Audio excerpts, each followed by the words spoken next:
OBS is on? I'm here. I got it. Yeah, I miss my buddy here. Oh, smart. He should be coming. Yeah. We have a few projects to get going. He is. He's very busy. He's all over. Okay, that's on. That's on. I'm gonna this on. I'm gonna start letting people in. Oops, sorry. All right.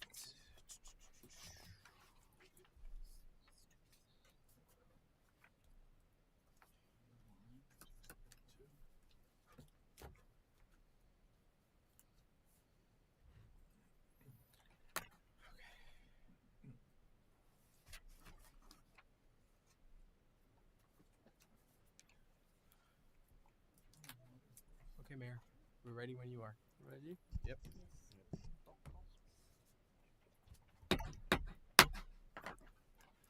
Good evening, everyone.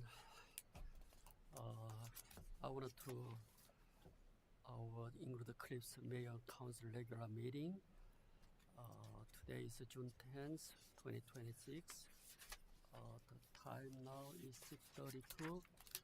I call this meeting to order, and everybody please stand up for the flag salute. I just- and to the republic which stands, one nation under God, indivisible, with indivisible, liberty, justice for all. Thank you. Okay, Madam Clerk, could you read about the open public statement? Yes, Mayor. Adequate notice of this meeting has been provided in accordance with the Open Public Meeting Act PL 1975, Chapter 23, setting forth the time, date, and place and purpose of this public meeting through the legal notice published in the Star Ledger, the Record, and the Herald News on January 5th, 2026, and published on January 9, 2026, posted on the bulletin board in the municipal building, and has remained continuously posted as the required notice under the statute. Copies of the above mentioned notice are available to the public and on file in the office of municipal clerk. Okay, thank you. Roll call, please. On roll call, Councilwoman Begets, Yes. Councilman Liang, Yes. Councilman Patel, Yeah, present. Councilman Kapseskis, absent. Councilman Lee, Yes. Councilman Katrubis, Here, motion carries. Okay, do I have a motion to excuse the absence of Councilman Mitch Kapsavskis? Motion. Any Second. second? All in favor? Yes. Yes. yes, Okay. For the record, I have, didn't mention, for the record, Mayor, Park, Borough Attorney, Mr. Ferraro, Borough Administrator, Mr. Chowdhury, and department heads are in the attendance as well. Okay, for the public information, we are currently holding tonight's meeting in a hybrid format. We have people in person and via Zoom that is also live stream on YouTube. If our Wi-Fi at the council chambers has an issue where the Zoom meeting drops, we will aim to retrieve the connection to continue the meeting. Okay, I'm gonna move on next items. Oath and appointment. Okay. I need a motion. Okay, I need a motion and second from resolution 2026-152. And I need a motion and second. Motion. Second. Okay.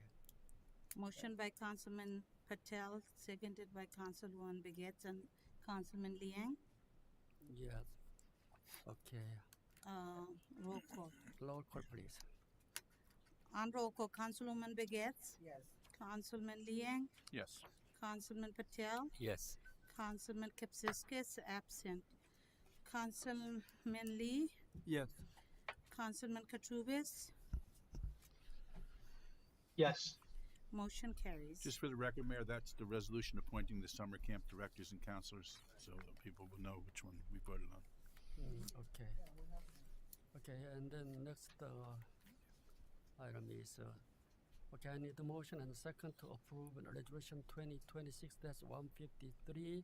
You want to read about Yes, that? this is a resolution authorizing the appointment of municipal representatives to the Bergen County Community Development Regional Committee. I need a motion and second. Motion. Second. Motion by Councilwoman Begets, seconded by Councilman Patel. And roll call, Councilwoman Begets. Yes. Councilman Liang. Yes. Councilman Patel. Yes. Councilman Kapseskis absent. Councilman Lee. Yes. Councilman Katrubis. Yes. Motion carries. Okay. thank- Mayor, for the record, the municipal representatives are myself, the borough administrator, and then the alternate representative is Beauty Nadeem, the municipal clerk. And this is a annual resolution we need to do for the county of Bergen as part of the community development block grant program for Bergen County. Okay, gotcha. Thank you.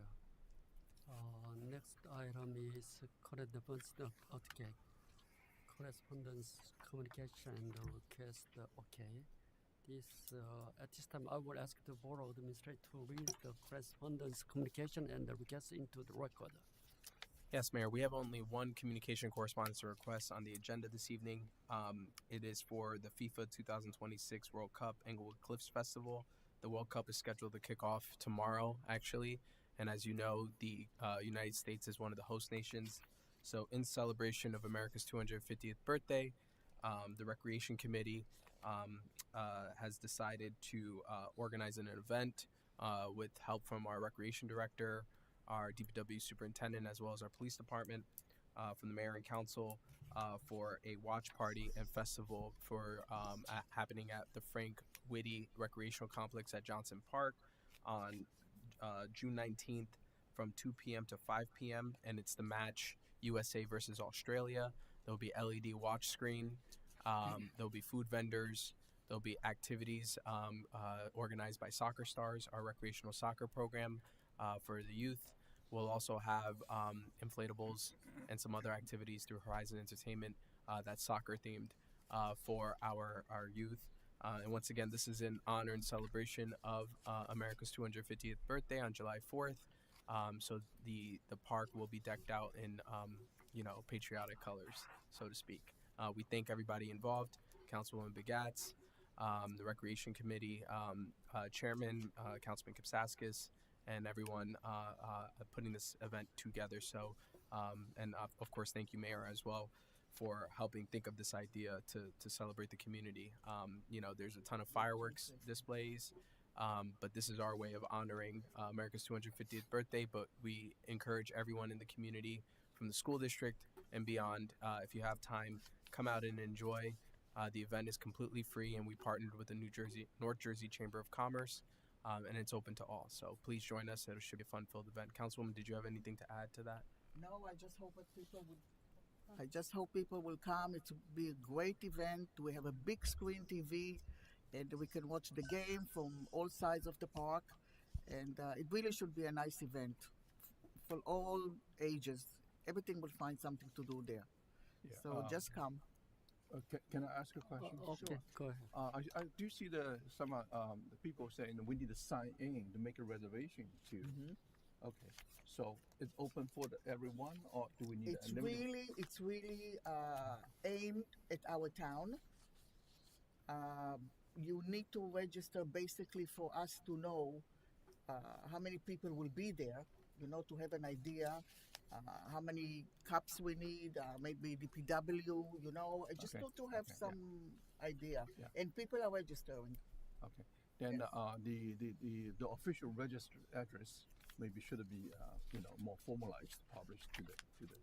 Yeah, that's On the invitation. that database and the invitation that we promoted. It's really through North Jersey Chamber of Commerce, so they're the ones that are handling the registration of everything. So, just to take in data of who's willing to come to the event. And how many screens we have?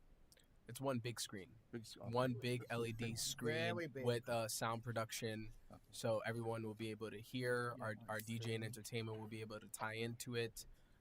We're following FIFA regulations from FIFA New Jersey, New York 26, as per utilizing the branding of FIFA in order to have this event. We fall under the small event category. And basically, there will be a itinerary of when we can do things. Like, for instance, all activities should cease before 10 minutes before the event starts, because that's what FIFA says. And then you have to show the game. And then 10 minutes after the game ends, you have to keep things running, because I think they have ads and things like that they want to show. So we have to follow exactly what FIFA New York, New Jersey 26 told us to do when we're hosting this event. Thank you. Otherwise, you pay $12,000 Yeah. for the rights. So $12,000. we're trying to comply with FIFA. Thank you, everybody. You are hardworking. I encourage our residents to join and enjoy this great our community event. And then there is no proclamation tonight. And what about 800 Sylvan Avenue? Yep. Yeah, Mayor, I can They are start. ready? Yeah. Who is here? So You we wanna- you yeah wanna we do that? you want me to? Oh, okay. Yeah. Yeah. Okay. So this evening for everyone here, we have a presentation from the Sylvan, 800 Sylvan Avenue, in terms of the affordable units marketing process. So our co-administrative agent, Triad Associates, is here with us, as well as the affordable housing manager for community grants, planning, and housing, CGPH. We have Matthew Delary as well, and Susan de Blasio from Triad with us, that will be walking us through the affordable marketing process. Now, I believe, if I'm not mistaken, the process has opened officially, but I'll let Matthew and Susan talk about it. But I'll turn it over to Susan to just walk us through. The purpose of this is just to inform the public on the process, as well as the governing body, offer an opportunity if you have any questions to ask them. We do have information posted on our website, on our newly revamped website, about this, on how to navigate through the process accordingly. We thank Matthew and his team for his help, as well as Susan and Triad for guiding us on posting the information. The borough really doesn't dictate who gets apartments, but there is a process accordingly. So this is for 800 Sylvan Avenue, the Sylvan. And I had a chance to walk through the site, and it's actually going along quite well, and they're starting to occupy. I believe they occupy the townhouses, and I think they're indicating to me that the process for affordable housing or affordable units was going to begin shortly. I believe last week, or earlier this week. So Susan, I'll turn it over to you. Please introduce yourself, our co-administrative agent, before you introduce Matthew as well. Thank you for joining us this evening. Hi, good evening. I'm Susan DiBiasio with Triad Associates, and joining us tonight is Matt Delori. He is the Senior Affordable Housing Manager with CGP&H. They are the administrative agent managing the affordable housing units for the Sylvan in Englewood Cliffs. Matt is here with a presentation to share with an update on the affirmative marketing process for the units. Matt. Hi, good evening, everybody. Can everyone see and hear me? Great. Well, first of all, thank you. As you can see in my little title there, I'm a QPA. So I did work in municipal government for many years. And so I celebrate the people that work for government and those that are elected. It's not an easy job, but I do appreciate all the hard work that you do. I'm going to share my presentation this evening. Let me just bring this up on my screen real quick.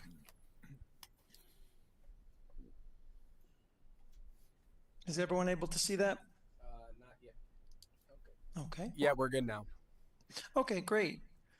So we're going to be talking a little bit about the affirmative marketing and just real briefly an application selection for the affordable units. These are 90 affordable units at the Sylvan and Englewood Cliffs. And just a little bit, I'm going to advance the slide just to talk to you a little bit about who we are. We were founded in '93. We have pretty decent staff, many of which are certified as affordable housing professionals. We do serve both as municipal administrative agent for a number of communities across New Jersey, locally, Bergenfield, Fort Lee, Edgewater, et cetera, and really have launched affirmative marketing programs across the state and work with some of the largest of the housing entities, including Avalon Bay, Lennar, Ryan Homes, D.R. Horton, Garden Homes, and many more. So it's not our first rodeo, but certainly we take every project very seriously. Just start by summarizing affirmative marketing, which is to really ensure that some of those people that are least likely to apply know about projects. You can imagine if you were building affordable units and there were no requirements, you may, share it with the people that you know and hope people get in line. But really the purpose of the legislation is to ensure that comprehensive marketing takes place so that everyone has an equitable chance to get into a waiting list. We are in a housing crisis in New Jersey. I think it was at least 250,000 units, the last number I saw, but it could be more. And so the affirmative marketing is dictated in a very prescriptive process in what's called UHAC, which are the Uniform Housing Affordability Controls. We just saw a new revamping of the legislation. So a lot of us in the affordable housing world, Susan and I, are doing our best to acclimate ourselves to the new legislation. And so we're kind of in between. But in the meantime, I just want to talk you through a little bit about what we did here. When you launch a program, you're largely at the beginning of the project understanding and reconciling all the information so that you can put together a unit mix and your pricing and an affirmative marketing plan that's based on a resolution that municipalities pass and that meets UHAC regulations. In this case, we opened up the waiting list on April 2nd. People had until June 2nd to apply. And then the next day we randomized that list. And somewhere in the next month, we'll be income certifying people and getting leases signed and getting people into those units. You do have to be on NJHRC, which is the New Jersey Housing Resource Center, for 60 days. But the setting up of affirmative marketing takes months. So it's not something that happens overnight. And it's very thoughtful and carefully done, again, to ensure that people are aware of the fact that these units exist and have an opportunity to apply for them. I'm going to talk a little bit about what we did here in this case. Again, the law is very prescriptive and I won't go into it, but there are a host of digital and non-digital requirements where we had an ad in the Star Ledger. We had an ad in the Clifton Times that ran for 4 consecutive weeks. We had 2 print ads in the New Jersey Herald and the Hudson County View that also ran for 4 consecutive weeks. We had a print ad in the Bergen Record. There was a radio ad. This was listed on social media and multiple channels. It was listed on NJHRC. It was listed on affordablehomesnewjersey.com, which is our affordable housing website, and also listed on Englewood Cliffs, which is the municipal website. As well, we do an enormous mailing to employers, social service agencies, et cetera, throughout the region. And I can say that in even just brief anecdotal evidence, it's really the best way. Word of mouth is the best and most comprehensive way people learn about these units. And so you'll see an image on the right of a flyer that we put out that really summarizes and gets people to the application process. And this is not only listed digitally across the web, but it also is printed and mailed to hundreds and hundreds of employers and nonprofits and religious institutions and libraries and county buildings, et cetera, to make sure that they disseminate the information and share it with people that are interested. So this isn't just a, hey, is anybody interested in this amongst the neighborhood? It really is a very comprehensive program that reaches all counties of the region in which Englewood Cliff exists. In this case, Englewood Cliffs is in Region 1, which is comprised of Bergen, Hudson, Passaic, and Sussex counties. And so affirmative marketing plans really do their best to ensure that we reach residents in all of those counties. When people apply, they are basically coming, in this case, to our website, although different administrative agents do this differently. I'm aware of some that do paper applications. Many of us have websites, etc. But in a sense, when they noticed and wanted to apply, they were able to join the waiting list. And this is just a little screenshot, but in a sense, people are signing up for the Englewood Cliffs rental waiting list, to which they were a part of a whole group of people that applied. And as new units come up, whether it be this developer or otherwise, and we work with them, that list will continue to grow and people will continue to be able to get their names on the list for housing within Englewood Cliffs. Our waiting list is refreshed, so it's people's lifestyles and life changes. You could be a single household today and meet your fiance over the weekend, to be married in 6 months, or have a child, or have 2 children by the time a unit comes up. And so in a sense, we want to make sure that you're updating your information so that we're aware of what kind of units you might be paired with and might be applicable for. And we really love our system because it emails applicants letting them know that they're near the top or where they are, and you can manage your number on the list. So this is a little bit about the inside of how things work. But when people came to the website, they would have seen that there were units available and would have been able to submit a preliminary application. This is just a quick little run through. I'm not going to go into detail about it, about how applicants get matched with waiting list, applicants on the waiting list get matched with units. But in a sense, the day after the lottery, we randomize the list. We take all of those people that are on the list and we, in a randomization process, provide them with the lottery numbers, starting with 1 through however many people are on the list. And then at the beginning of the process, we reach out to a larger amount of those people to find out if A, they're still interested, and B, are they interested in these units? And then at that point, we put together in a very specific order those lists of people that we then send to leasing staff that then meet with them and then work in order 1 through whatever, 10,000, 20,000 people, to begin to understand whether or not on site visits and through credit checks, et cetera, that person is viable. Once a person at that stage is identified as, I'm interested as an applicant and I've passed the leasing agent or landlord's criteria, they are sent to what's called income certification. This is a process by which we use a fine-tooth comb to look at assets, income, et cetera, to ensure 2 things. 1, that they make under the threshold that is established by the state for income. And number 2, they make enough money to afford the apartment. And that is, in a sense, what's called an income certification process. I won't go into much detail. But then once income certified, you may sign a lease. So in a sense, for these units, what's happened here is we've done a comprehensive affirmative marketing plan. We have run the list and have randomized it and have begun to now work with applicants and leasing staff to make sure that they have people that they need in order to fill those units. It's kind of where we're at. So I'm going to stop sharing my screen, and I thank you for having me.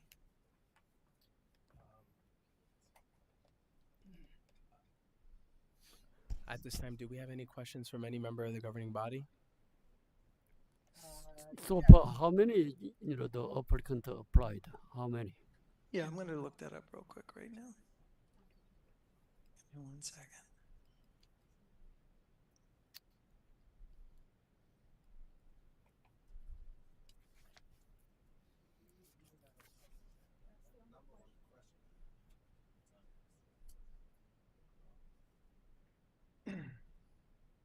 So right now we're close to the date. It's the 10th, and this closed on June 2nd. And I'd love to have somebody guess. Anybody want to guess? This is like the jelly bean in the jar. No, just tell us.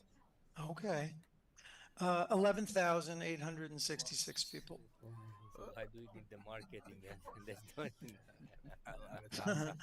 So if you were going to say like 400 or 500, I'm glad you didn't vote out loud. But this is a housing crisis, and people do need housing. And at the end of the day, this demonstrates a very successful affirmative marketing program. These are well-built units. Englewood Cliffs is a lovely place to live. So yes, it does make sense that we're at a high number of applicants. God. You had a question, Councilman? Yes, I have a question just in general. What do you do when families are expanding? Okay, let's say they're starting as a couple, they have a 1-bedroom, then the woman is pregnant, she has a kid. Sometimes there's 2 children. How fast you moving them for a situation like that? You're giving them a bigger apartment. Well, there is no switching from apartment to apartment, and I don't know if Susan wants to speak to this. And we're really here tonight just to discuss affirmative marketing. But what you're talking about is very real. But it also is the same with market rate units. At the end of the day, people that live in affordable units, families do change. They do change in size. Obviously, the municipality has regulations on zoning about how many people can physically live in an apartment. Correct. However, if I were a young nurse out of school and I was lucky enough to win a unit and was qualified, and, you know, 6 months later, I met my fiance, which was then to be my husband of 30 years. Uh, they would be permitted to stay there as long as they meet the zoning requirements. Now, certainly when we have people move in and it's within the first year, you know, we reach out to people. I mean, there certainly can be issues, but if there's no violation of any kind of zoning regulation, to some degree, you know, life does happen. However, at the beginning of the process, we are qualifying all members of household over 18. So if Mary Smith wins the lottery and she's number one and she has a husband and a child over the age of 18, all of those people have to be qualified. The law also stipulates that we're pricing units for a certain number of people within units. So when we're matching them to units, there's a process that takes place in order to ensure that the right number of people are living there. Again, not to diminish the fact that things do change. And certainly within the first year, we do inquire to make sure that it's not just one person qualifying and then suddenly are moving people in. But it's probably no different than I would say in market rate apartments. And Susan, I don't know if you're prepared to speak to this tonight or not, but if you wanted to add anything. Well, no, just you covered everything right there. Okay. Super. Mayor, I'm not sure, since we do have both Susan and Matthew here, I know we have to get through the department head reports, but if you would like, because people in the audience or on Zoom might have questions for them, if you wanted to open the floor this time, so then they can leave and then we can continue with the I can department. open to the public. Anybody has any concerns? Okay, why don't you do that? Yeah, if anybody has any questions for both Matthew and Susan from the members of the public, please raise your hand and be recognized. Mr. Geiger first, and then Mrs. Geiger. Mark, can you make sure the mic is on so they can hear? Nope, it's not on. Just give me 1 second. And just let's just keep it to the presentation for this as well.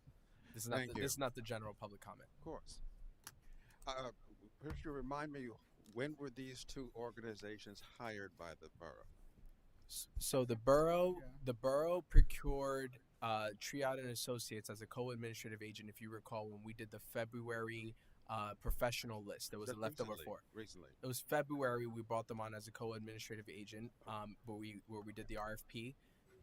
CGP and H is not with us. They're with 800 Sylvan Avenue, the Sylvan.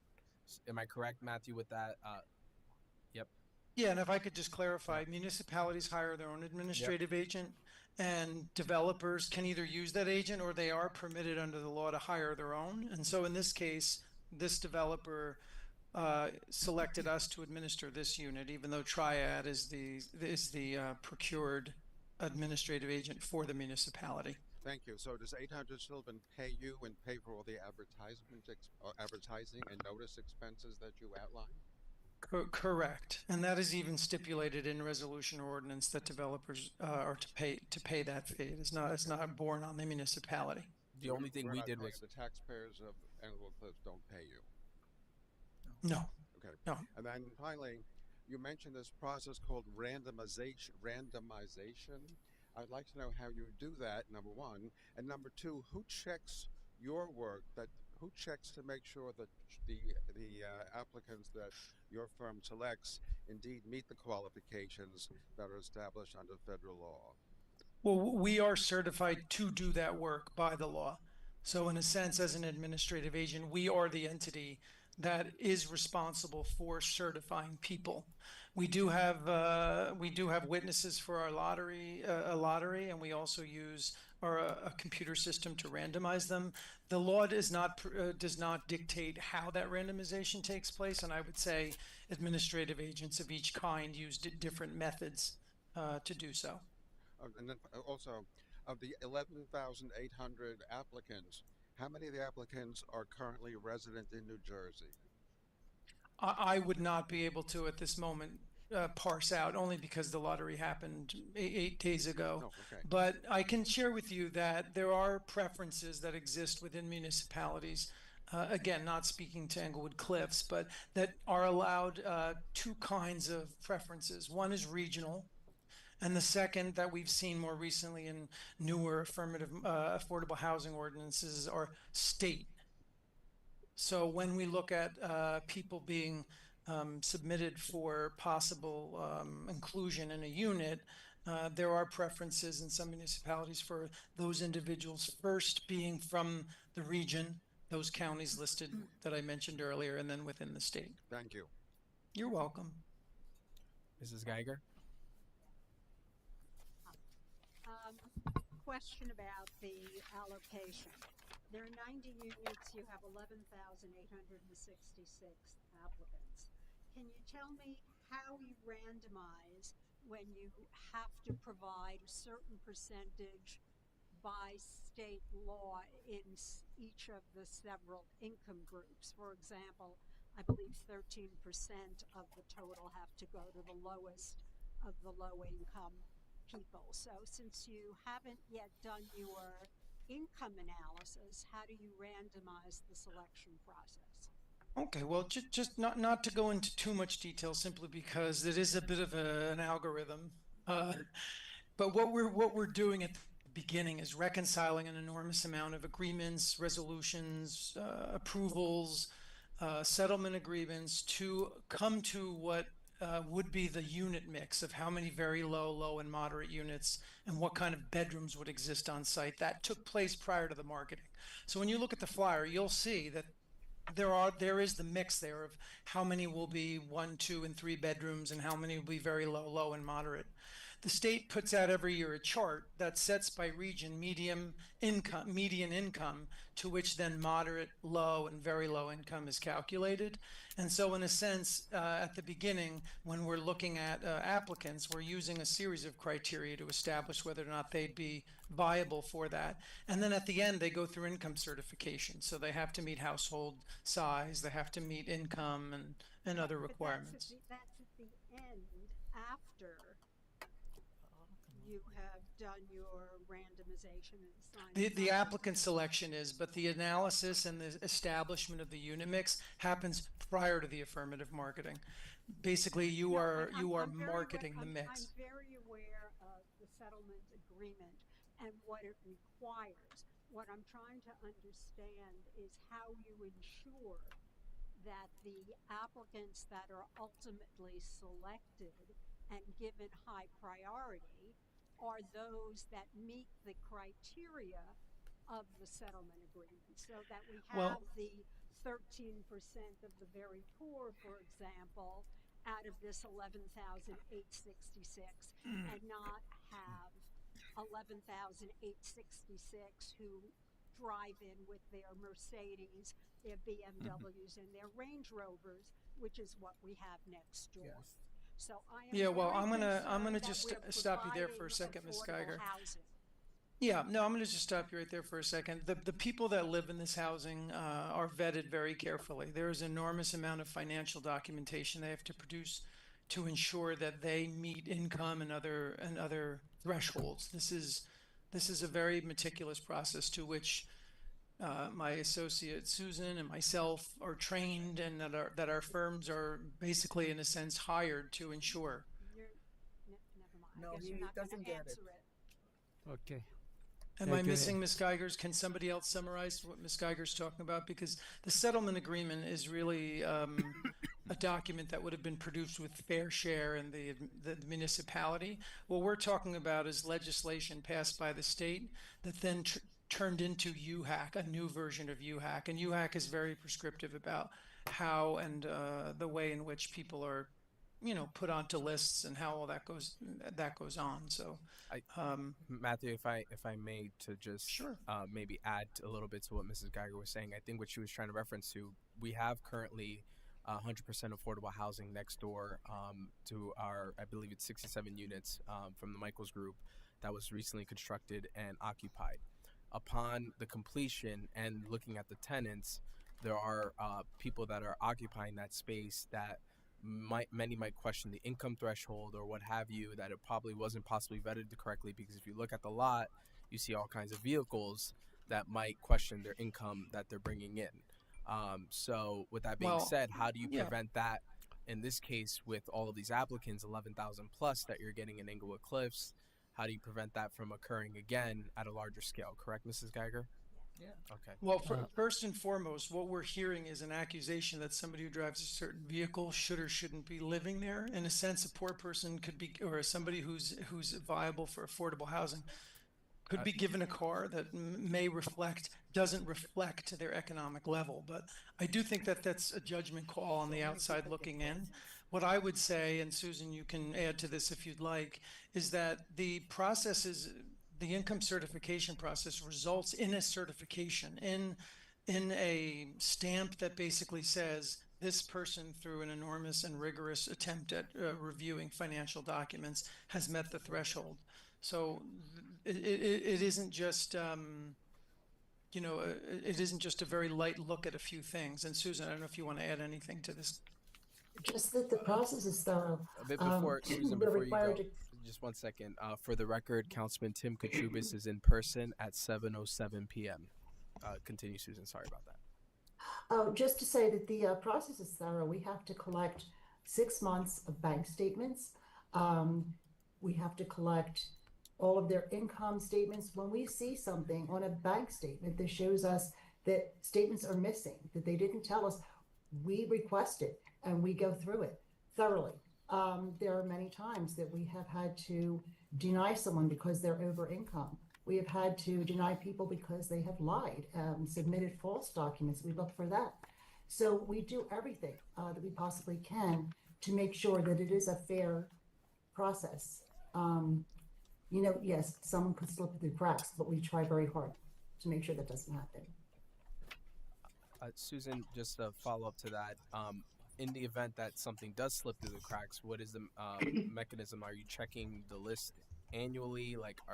What's the vetting afterwards of people that are there? Are they required to provide ongoing documentation after they're in? No, that is not a requirement. It's not a program requirement once they are in. As Matt mentioned earlier, if a household, if their composition changes, for example, someone gets married, it's 2 years down the road. No, if it's like a couple months down the road, it would be suspicious, and that the property would be aware of that. But also, anybody that does move into a unit after that fact must be approved by the property. So they would have to, even though they don't have to be certified by us, they would still have to pass the property's process as far as the credit screening and all of those things go. So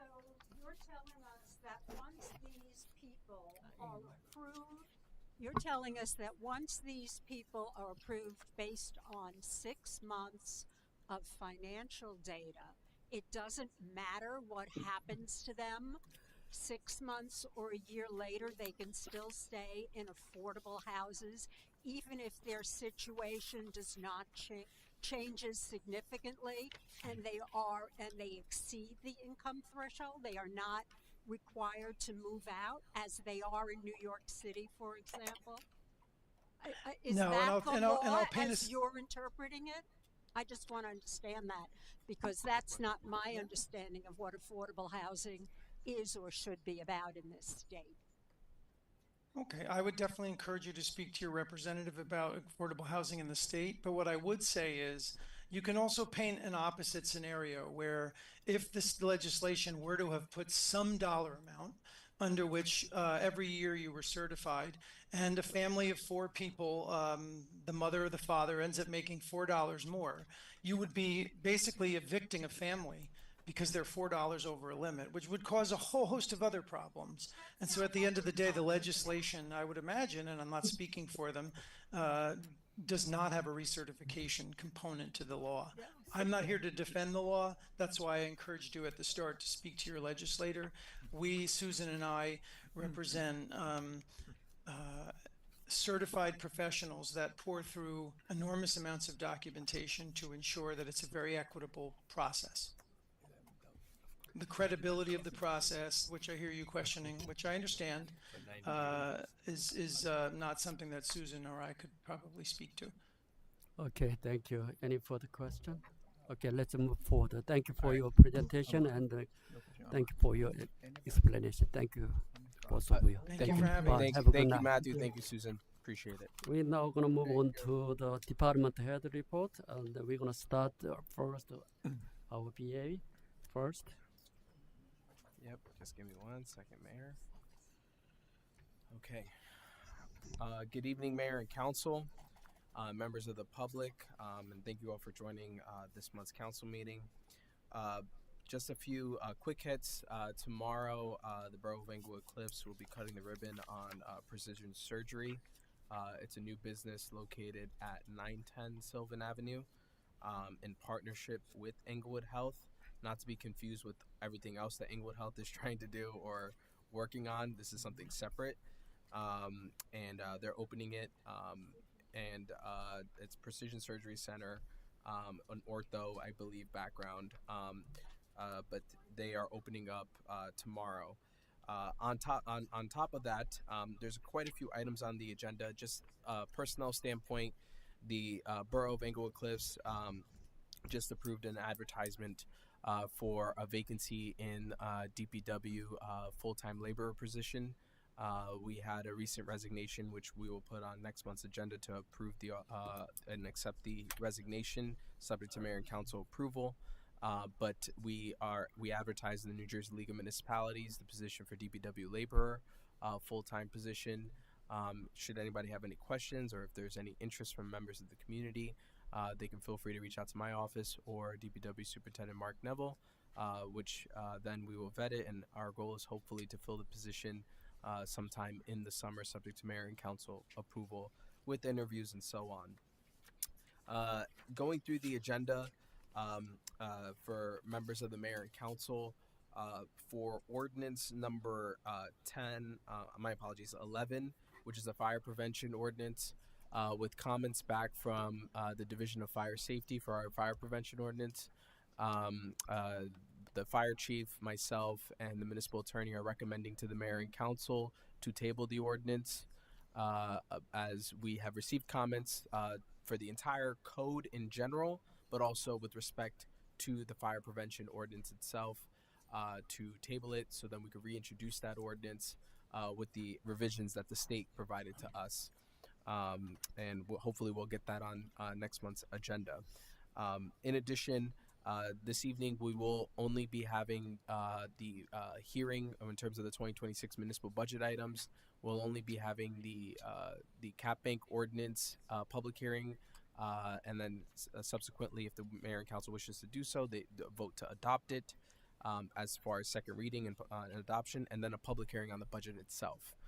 So our CFO is here. I do believe our auditor might be joining us a little bit later to answer any questions, and we encourage anybody to answer any of those questions. As far as the some items and resolutions, our summer camp will be kicking off at the end of the school year.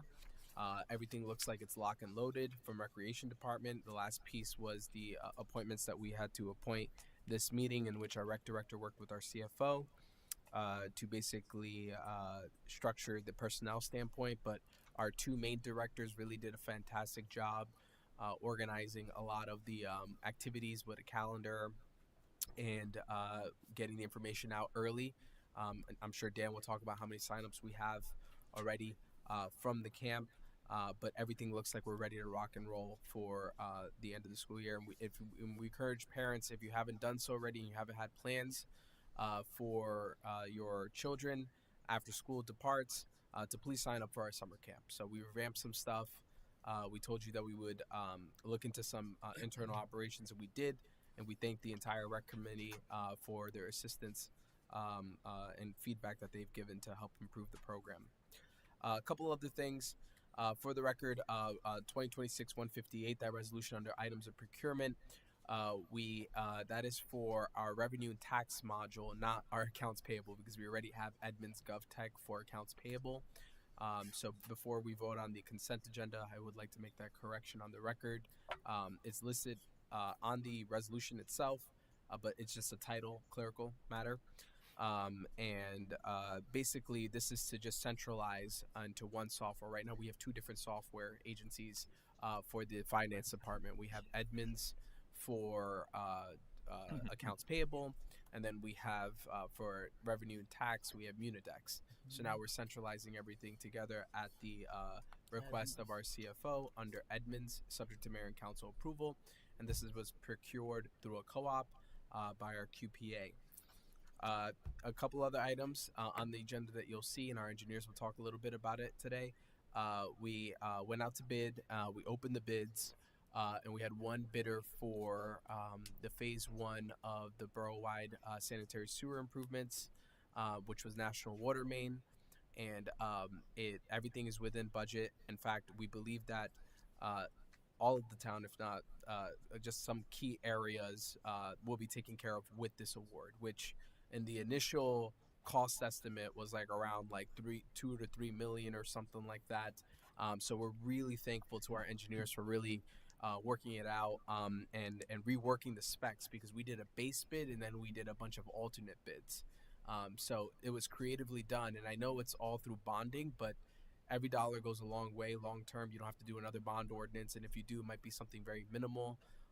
If we're looking at 9W or Sylvan or what have you, but it's a great job, and our engineers will talk a little bit about that. And again, these capital project updates are available on our new website under plans, project studies. The sub page is capital project improvements. A day before a council meeting, our engineers go in there. They created a page for us for live updates for project tracking. So please feel free to go in there and take a look at that information. A couple of other items. Last year, obviously, we did various capital bond improvements. And one of the items was regarding our underground storage tanks at DPW, where we had an LSRP do some work. And now it's time to remove the tank, where we still have to do some boring and some testing as well. But this is all coming out of bond ordinance number 2025-10. It's a capital project as far as what we needed to do for NJDEP and things of that nature. So we thank DPW Superintendent Mark Neville and our engineers for working that out. Resolution 161 is an item from Riverside Co-op that basically, even though last year we didn't have to do it, is just basically setting a contract with the winning bidder from Riverside Co-op DLS Contracting, in which the Borough of Northvale was the lead agency procuring it, but each individual municipality needs to execute their own contract and their quantities, not just provide the quantities and then schedule the contractor. So it's really just a formality. And the work will be scheduled sometime in the summer in conjunction with, if awarded for the phase one sanitary sewer improvements, with all that stuff. So we're basically, doing minimal excavation, little to nothing, and the engineers will talk about it. But then wherever the areas where the road resurfacing schedule is, we will pave after the fact. And then as far as the rejection of the proposals for document digitization, this was also a capital item from 25-10 for bond ordinance 25-10. We did a bid. We felt that after talking to our QPA, there would be better proposals through the ESCNJ co-op. So we're looking at that, awaiting a few more proposals through that co-op to look at that with our finance team. To see what we can do. Now, the digitization project is very simple. It's basically taking all the files that we have at Borough Hall and putting it on the cloud. God forbid something happens in the municipality. We really need to secure our files a little bit better in conjunction with the softwares that we have. Like, for instance, the building department uses SDL. The police department has their own softwares as well that they might want to do discovery and things of that nature. The baseline, many municipalities, they move to having a digitization platform so you can easily access documents that has OCR scanning. You'll be able to look at things, and there's many municipal companies that do this and are a part of some co-ops. So we're vetting our options. We're talking to our QPA. We went out to bid. After speaking to some municipalities, we were not comfortable with some of the lower bidders or what have you in terms of the feedback, and that's part of the process. We're able to do that in terms of the competitive contracting. And that's why my office, in conjunction with finance, we recommend rejecting all of the proposals so we can work through the co-op. And then the rest of the items here tonight are just liquor licenses. We thank our municipal clerk, who, by the way, did another fantastic job with the primary election. And shortly, sometime in the next month or so, she'll be going on leave. We wish her the best with the family matter that she has to take care of.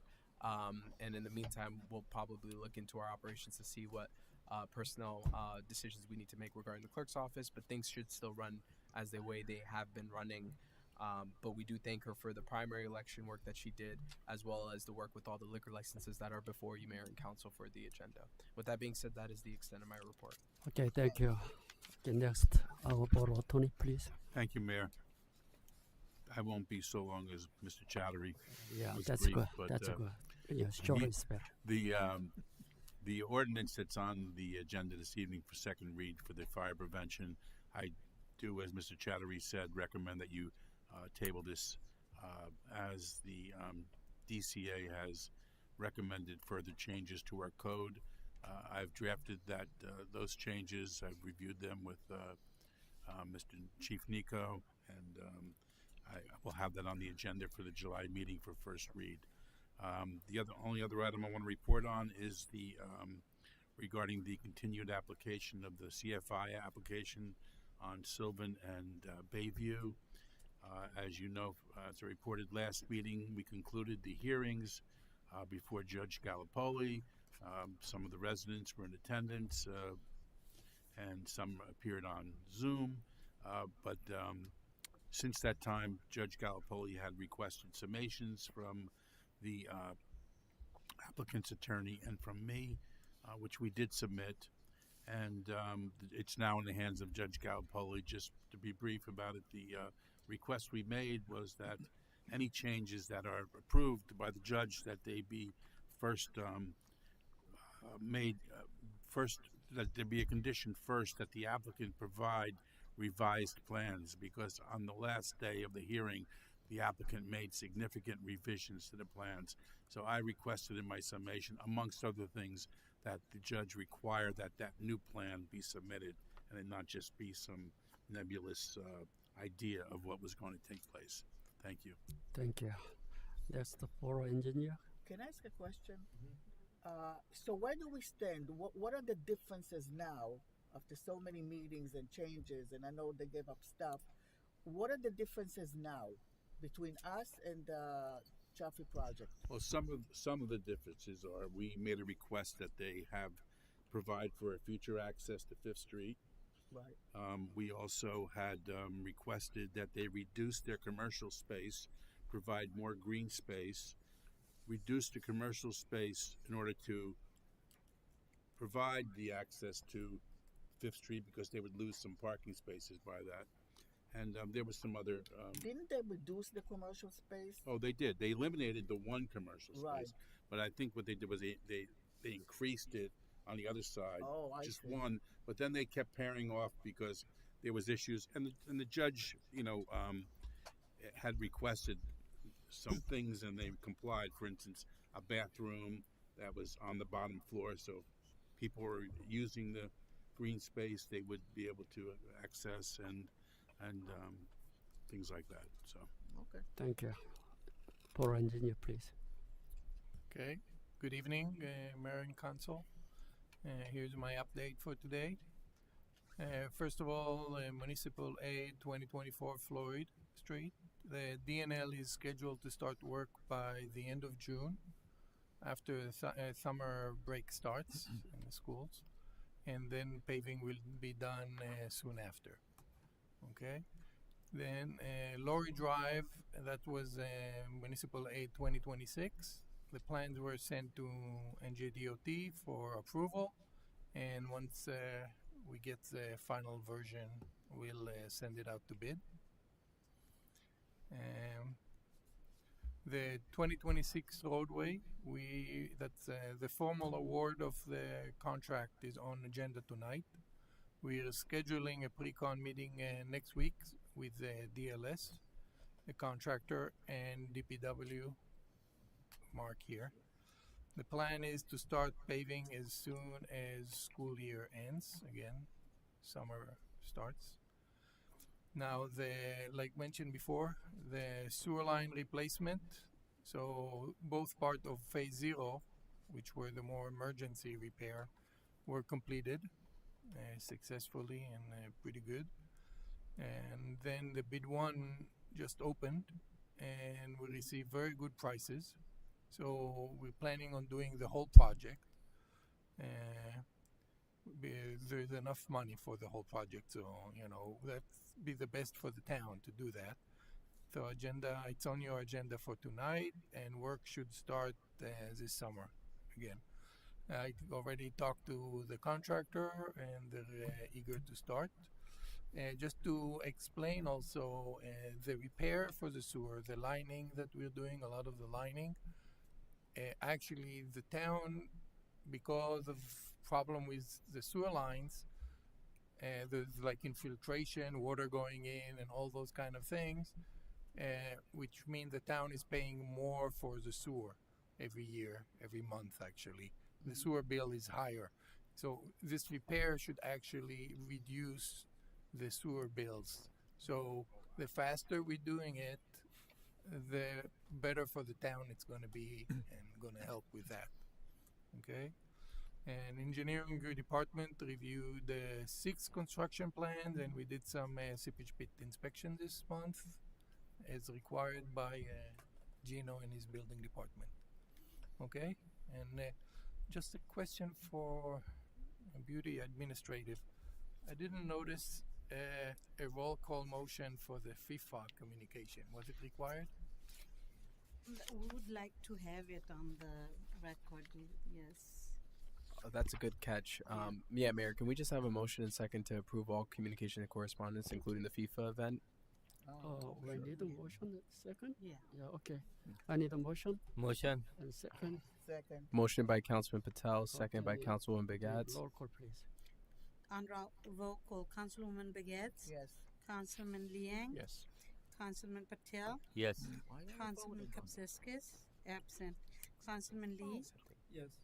Councilman Katrubis? Yes. Motion carries. Thank you, Okay, David. thank you. Thank you. Okay, next. Can I have a question? Yes. I know that you gave an estimate before on a project, and do you can give us this now For- that you know For the sewer? very details. Any idea where you think we're gonna end with what amount of payment? It wasn't their estimate. It was the previous firm. I know, Yeah, but then, no. but I know he said that he agreed to something. He said, "I like to have a cushion."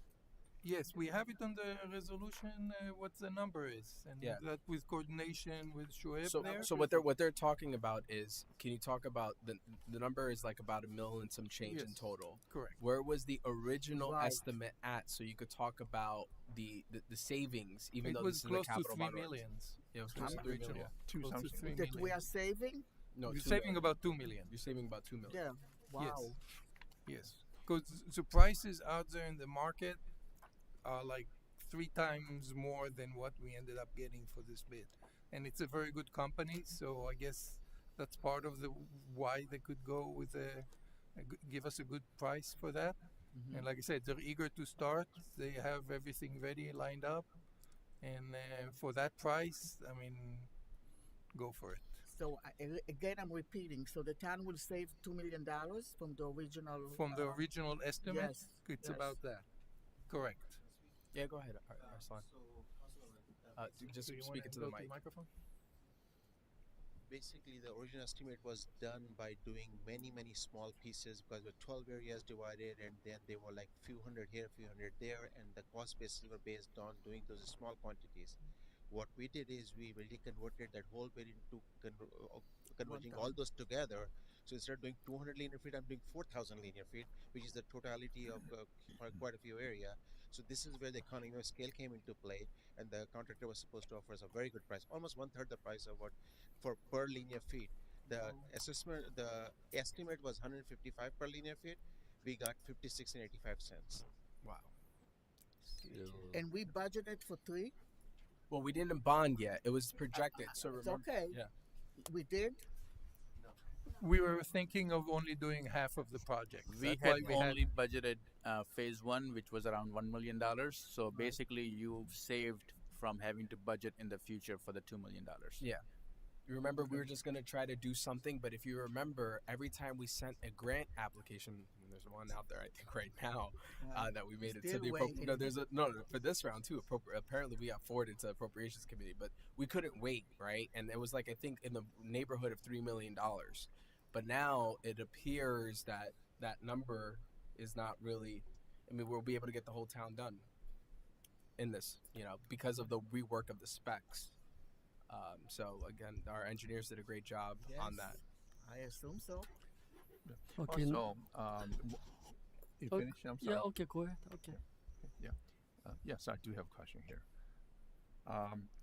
So you just mentioned the sewer connection. If you finish the job as quick as possible, what is the percentage maybe we can save in here? Small one, right? maybe Not- you'll not- find out in a few months when Shoaib looks at how much that's we paid impossible. before and how much we're paying after the repair. Yeah, that nobody can Okay. predict about it. Okay. Okay. Next, finance and tax division, please. Good evening, Mayor and Council members.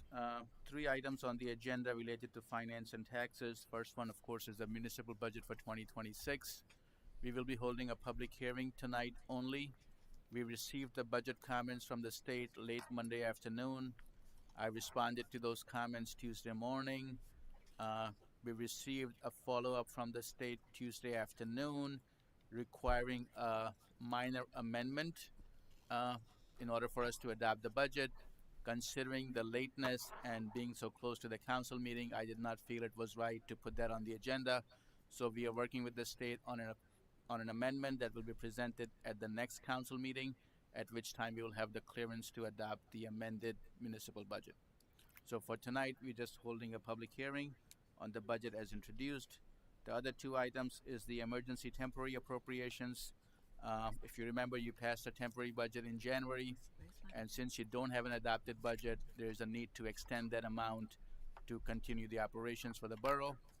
And the third item is the estimated tax bills to avoid any issues with the cash flow. Question. Thank you. Question, yeah.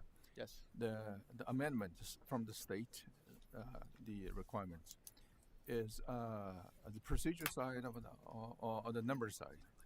It's a very minor amendment. Basically, there was an amount that I over budgeted, and there is a change in management at the state level. So we have a lot of new people at the state level, and they are looking at things differently than how people have done in the past. So in an ideal world, this would not have triggered an amendment because you are allowed to over budget, and this is again $533. But they are forcing us to do an amendment. So basically, we'll reduce one line item and increase another line item by the same amount.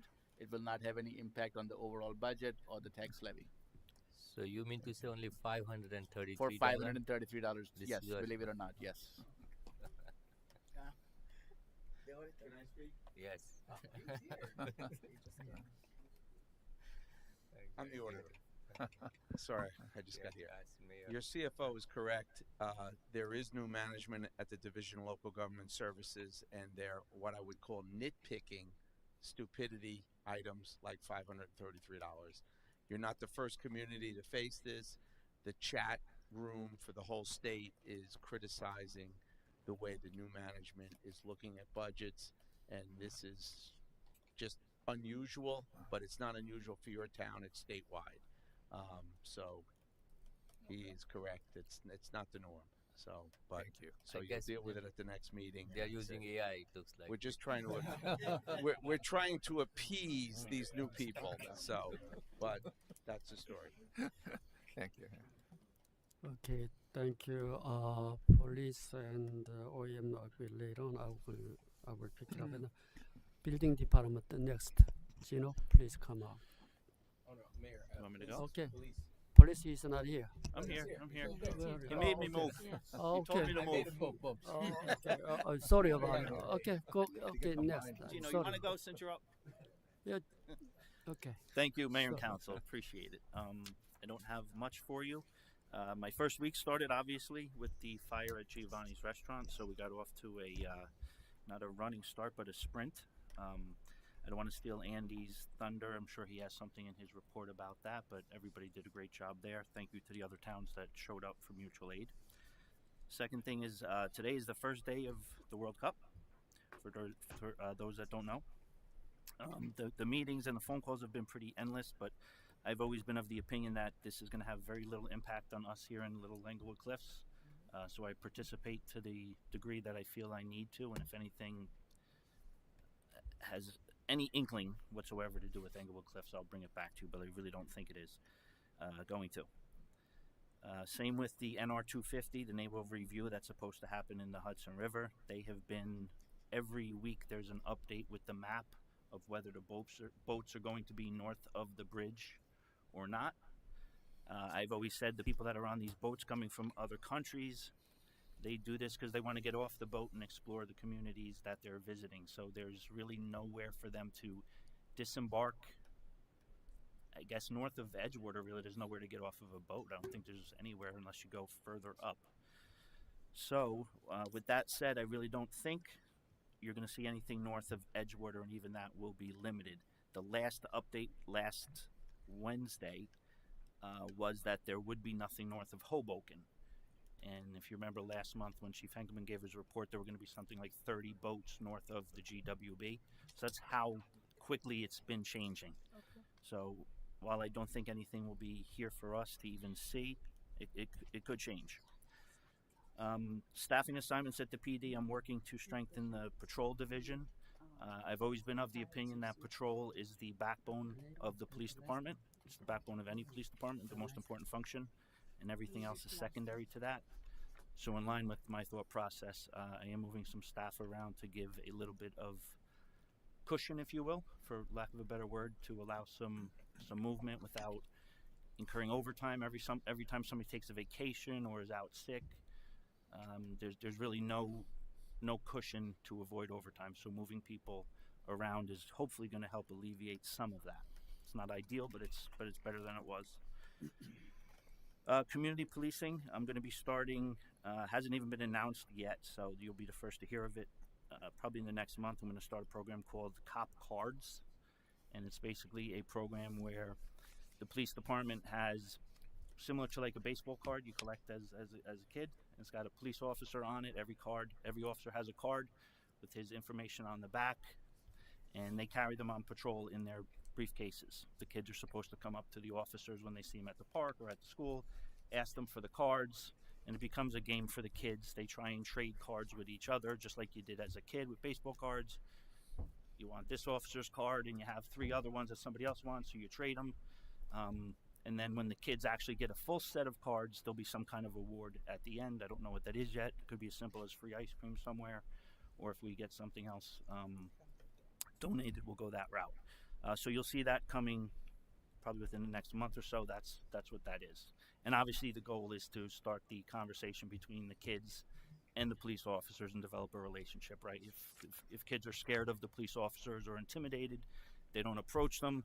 This is a reason for them to go up to the officer and, hey, can I grab your card? And then it starts a dialogue, and that's exactly what we want.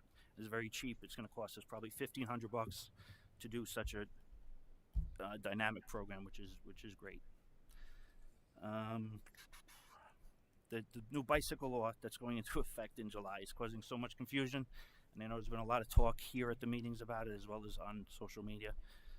So if I could put it simply, if there's any motor, whether it's battery or traditional gas motor, anything whatsoever on the bike, it has to be registered and insured. There's no such thing as a smaller CC motor versus a larger. If that bike uses anything but your legs to move, it has to be registered and insured. It's just keeping it simple. Don't worry, people are calling, well, this one's a class 1, this one's a class 2. People are asking. That is only used for the insurance company. When you call them to get an insurance rate, they will use class 1, 2, or 3 to give you the price for the insurance. But as far as a parent getting a bike for a child, if they're using anything other than their legs to move the bike, it has to be registered and insured. That is pretty much all I have for police. I'll go right into OEM. The only thing I have there is we have subscribed. The county's offering a free service. It's called Waste Watch. It's basically a wastewater monitoring system. Every gallon of waste that we produce, that it gets sent to, where does it go, Little Ferry, Mark? Little Ferry? Is monitored. And the point of this system is to avoid future pandemics. Every gallon of waste that is sent out to Little Ferry to be treated, before it's treated, it is tested by a system that looks for the DNA of viruses and illnesses that we have, that our bodies, for weeks before we get sick, our bodies are shedding virus, bacterias, illnesses. This system looks for those, tracks the DNA in the wastewater, and then will send us alerts. And I actually have a program on the computer. It has a whole map. Right now in like Newark and Elizabeth, their wastewater has a large amount of influenza A in their genetic wastewater. So within 2 or 3 weeks, there will be a large outbreak of flu in that area because your body's shedding it a couple weeks before. So it's a pretty cool system. It's unique in the way that it's done, but it'll hopefully prevent major illnesses and pandemics like we had, because when we see the numbers going up and we get alerts, we'll be able to go to the community and put out warnings, wash your hands more often, be more aware of social distancing and so forth, and will hopefully prevent a pandemic like we had. And that's all I have. Any questions, comments, concerns? Always available if anybody needs. Call, email. I've been communicating with a couple people, so just continue to do so. Hopefully by next month I'll have a decent format for the police report. I'm reworking it. The one right now I think is missing a lot of info. So if there's any information you want to see in that report, just let me know. Thank you. First couple of weeks, please. Chief experience. Learning everything has been wild. I'll put it that way. It's pretty endless. I've been working 12 hours Monday through Friday. I'm coming in Saturday, Sundays as well. Just trying to get everything organized my way. That's all. You know, learning the baseline that Chief Enkelman had and trying to make everything into the system that I want. Me remaking simple Excel spreadsheets, stuff like that. And once I have it my way, then it'll be a little bit easier, I think. Mayor, I would like to just also say, because I was getting some feedback as well, I know members of the governing body have noticed, but in the short span of Acting Chief Tracy's leadership, we actually have been seeing a lot more patrol units out on the road. I can tell you when I'm leaving or when I'm going around, I do see a police officer also patrolling, just making sure everything's proactively done. They were always doing a good job, but there's been a lot more activity than usual. So we appreciate, I don't know what you're doing over there, Acting Chief, but do appreciate you putting that emphasis on visibility. I think it it calms a lot of the residents and homeowners down for that. But I know I got calls from governing body members about it, and that they were very pleased to see that as well. So thank you so much for that. Thank you. Okay, thank you. Next, our building department.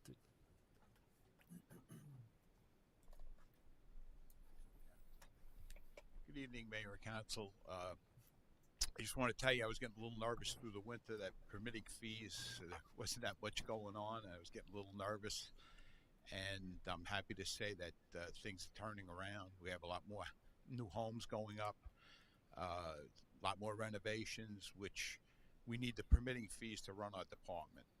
That we have to basically count on that. And I'm happy to say that's steadily picking up. Plus, the cost, the sales on houses is picking up, as I'm sure you could see. I'm very happy about the sewer work that's going on. They doing a great job. Our borough engineer and Mark. I watched. They did some repairs on Hudson Terrace. That was amazing how they lined the pipes. And I mean, it was fantastic the way it was done. I was watching it from my window, and I can honestly say we had 3 days of rain, and we haven't had any calls. Mm-hmm. So I mean, a lot of the sewer fees that we upped to cover this, you need to know, like, originally when the report was done, I think it was for a few more projects other than, so we should be in pretty good shape for any. I don't want to say future projects. Everybody will get nervous with these things, but even the new homes. I mean, it's sewerage, so I mean, I think we're in good shape with that. They're doing a great job. Mayor, I just want to add to Gino's report real quick. There was a software outage with spatial data logic, which is what finance uses admins. Building department uses STL. It was statewide. I mean, the permitting software was down for 2 weeks, a week, and our same thing with our Oprah system, right, Beauty, Yes. as well. So that was because of a ransomware attack that was done with the software company. I know many towns, including ourselves, were looking at other alternatives, but the issue with SDL is even though they understand the state laws very well as a software and they update their systems very well, the issue is that the software can be very antiquated. You can't go on the cloud to access them or the online platform. You have to be at your desktop. It's very interesting. They do that only for New Jersey, but they do know New Jersey inside and out very well. But a lot of towns are banding together to look at other solutions because that was, troubling. But I don't think we didn't fall too much behind with the permits, right? Not much we could do. They're big software companies, and listen, they work very well. I mean, things happen, and I think everybody made do. I mean, it was almost a week, I think, that it was out. And it just. But you're all caught up. Yeah, now we're caught up. Okay, good. We have all our documentation. Everything is, I think, stored with SDL. Yep. So I mean, we we were a little receive nervous a lot of about emails, that. right? Yep. Yeah, every day. Yeah, but that was because of an outage. But you weren't the only municipality. Like Edgewater, a bunch of other towns, everyone was asking questions. And plus, the service was really difficult to get answers out of them from. But it was due to a ransomware attack. Yeah. Gino, I have a question. Yeah. How many ongoing the process of to build a new house? How many new house built up right now? I think we usually have around 20, over 20 at any given time, except for the winter. But I know there's maybe 6 or 7 new ones that came up. Some haven't been started yet. I mean, I can get a count on it. But there's some big homes that are going to be coming up. Last couple of months, I carefully watched about our planning board. The application, nothing come out. Well, zero. That means next year our construction all stop. No, there's something that you need to understand. I've been doing even zoning. Though they didn't submit about permits, 3 years in a row, they just didn't even open about the planning board meeting. Let me you don't talk. You are not the planning board, chairman. No. There's no. Just I'm asking him. Maybe I could clarify for you. I've been doing zoning for quite a few years, and the job of a good zoning department is to work it out for people that they don't need to go to the board. We don't look to send homeowners to a board that are building a house. So sometimes there's some moves we can make, moving the house around for the setbacks, and it's hard. I know it's hard for the board to tell somebody they can't build what they want. So we try and keep it where you don't need a good department has that happen where they don't go the least amount to go to the board. It gets costly and I mean the commercial projects is different, but there's quite a few homes going up, but they all meet the requirements, setbacks, and is what we strive for. Okay, thank you. And Thank you. DPW. Okay. Good evening, everybody. Thank you, Mary. Continuing with the sanitary and storm sewer work, it is a great job done by Fast Tech. That to shrink that project, the $3 million proposed project, down to $1 million, and get it all done is going to be very helpful. And I say that because I know that sometimes it's hard to understand these projects because you know what, I'm not going to sugarcoat it. You're not going to see it. We're going to do it underground and do it all, but it's going to be very beneficial to the borough. We're waiting pending approval tonight. The co-op will get voted upon, and we'll start the Riverside paving program soon enough. Finish the 25 as well, and get underway with streets. We are participating in helping the recreation department with the FIFA watch party. That should be pretty good. all our projects and all our events are pretty good, and this one's going to be pretty good. It's different, but going to be good as well. Looking forward to that. June 27th, down at DPW is our recycling event. Paper shredding, cardboard, books, food for the food pantry will all be collected. That's 9 to 1 down at DPW, right on the front driveway. The recent weather, not to go back to the weather, but May 23rd, 24th, and part of 25th, Memorial Day weekend, I'm sure you'll know it. It rained for 2.5 days, and I have nothing. I don't think we even had a single road closure or anything like that. But this past Saturday, we did have a strong system move through. Again, no flooding. I did have a couple of branches down. Again, no road closures, but a couple of nuisance things that we mopped up on Monday morning, and it seemed to be so far so good on that. That's all I have, Mayor. Any question? Anybody? Mark, can you just get that June 27th flyer to Matt and myself so we can put it on the website? Absolutely. I got a call from the school today, and you'll send yeah. It'll go out before it goes the anywhere. School should send it out. Go to you guys, yeah. Yeah, just FYI, the mayor would like multiple ways. Absolutely, yeah. Go out. Absolutely. Okay, thank you. Now, recreation, Dan.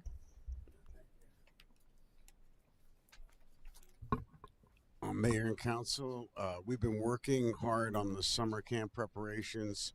The interest remains strong. We have 80 campers already enrolled, and we're ahead of our pace of last year when we had 125 campers. Like many organizations across the country, we're dealing with rising costs for transportation, equipment, supplies, programming, and vendor services. So what we tried to do was figure out ways to help families that are in the program. Originally, kids were buying meals, having them delivered. Any meal that you get delivered is $15, $20. So we were working with the Bicycle Club to develop a specific menu to keep, especially for little kids that can have a small meal. So instead of paying $15, $20 for 2 or 3 kids, maybe there's a $6 to $8, $10 item that you could get. Unfortunately, due to what happened at the Bicycle Club, and they've been so supportive of us, we continue to try to help them any way we can. But we were able to work with Eastern Kitchen, and we're going to do a program that's just as strong or better. So it was nice because we're able to work with some Anglo-Coast communities to help the community, and they work with Tenafly and other municipalities. So we did expanded community outreach. We engaged directly with the families to make sure that everybody would know what was going on with the programs. As we started to develop it with Christine, who's a teacher, she was Teacher of the Year, and she's one of our camp directors, so she's directly in the school system. We had a surge in leader engagement. Our recruiting efforts yielded a large increase in counselor applications. So we had a really competitive process with an enthusiastic pool. We had to make hard decisions. It was hard to get it down. But the candidates are amazing. And, looking forward, there's probably ways to we have 7 volunteers as well that aren't even getting paid, but that are participating. Camp is a very deep program for people. They make memories, and the money that people pay for the summer really pays off long term. We also have a feedback-driven program. So we revised our field trips based on the feedback we received from the parents and campers, and put a lot of work into making it much more engaging and fun. And we also have a proactive parent collaboration process. So we're establishing new pathways for communication, including collaborating with the parents directly, using town hall meetings, Zoom meetings, excuse me, for our safety protocols and just to get parent ideas. So the counselor hiring has been completed. Most of the background checks are finalized. The staff and training preparations we're continuing. We have a process. We have some online safety things for each counselor and orientation. And we are, like I said, using Eastern Kitchen to help us with the food. That's camp as we are right now. We're going pretty well with it. Mark's helping us a lot with the actual setup and the process that goes forward. Our spring program recap The recreation department successfully completed, or we're concluding, a number of spring programs: spring soccer, spring tennis. We're trying to develop a girls basketball program because we know we want more engagement for the girls. Tai Chi, senior fitness, so we get the seniors more involved. And the participation in all those programs are just getting stronger and stronger. And we're trying, again, like I said, with the times, with the inflationary pressure that people are feeling, when we have services we can provide that are very reasonable, it's a great way to have the community involved and also to just enhance the residents' quality of life.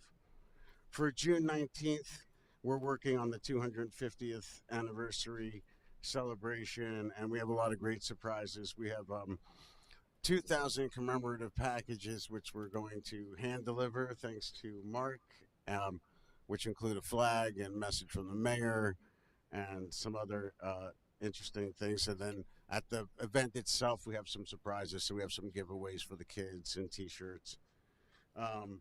As far as the facilities, we have new pickleball nets at Veterans, which is interesting because Monday we're going to have a pickleball tournament, which is just starting to raise people's awareness that we even have these things. A lot of people don't even know about Veterans Memorial Park, and it's a great place. I went over there and played the other day. It was perfect. The new basketball nets are installed, and we have backups if there's a problem. The new tennis nets are installed, so even though the surface isn't perfect, it's not bad. It's not like you have bad bounce, but the nets are perfect, so that's great. So we appreciate the support of the mayor, the council, the recreation committee, the volunteers, the great instructors, the residents, Jason, who's also one of the camp directors, Nina Sanga has been helping us. She's one of the appointees, and we look forward to a great summer and more opportunities for the community. Anybody, any question? Nobody?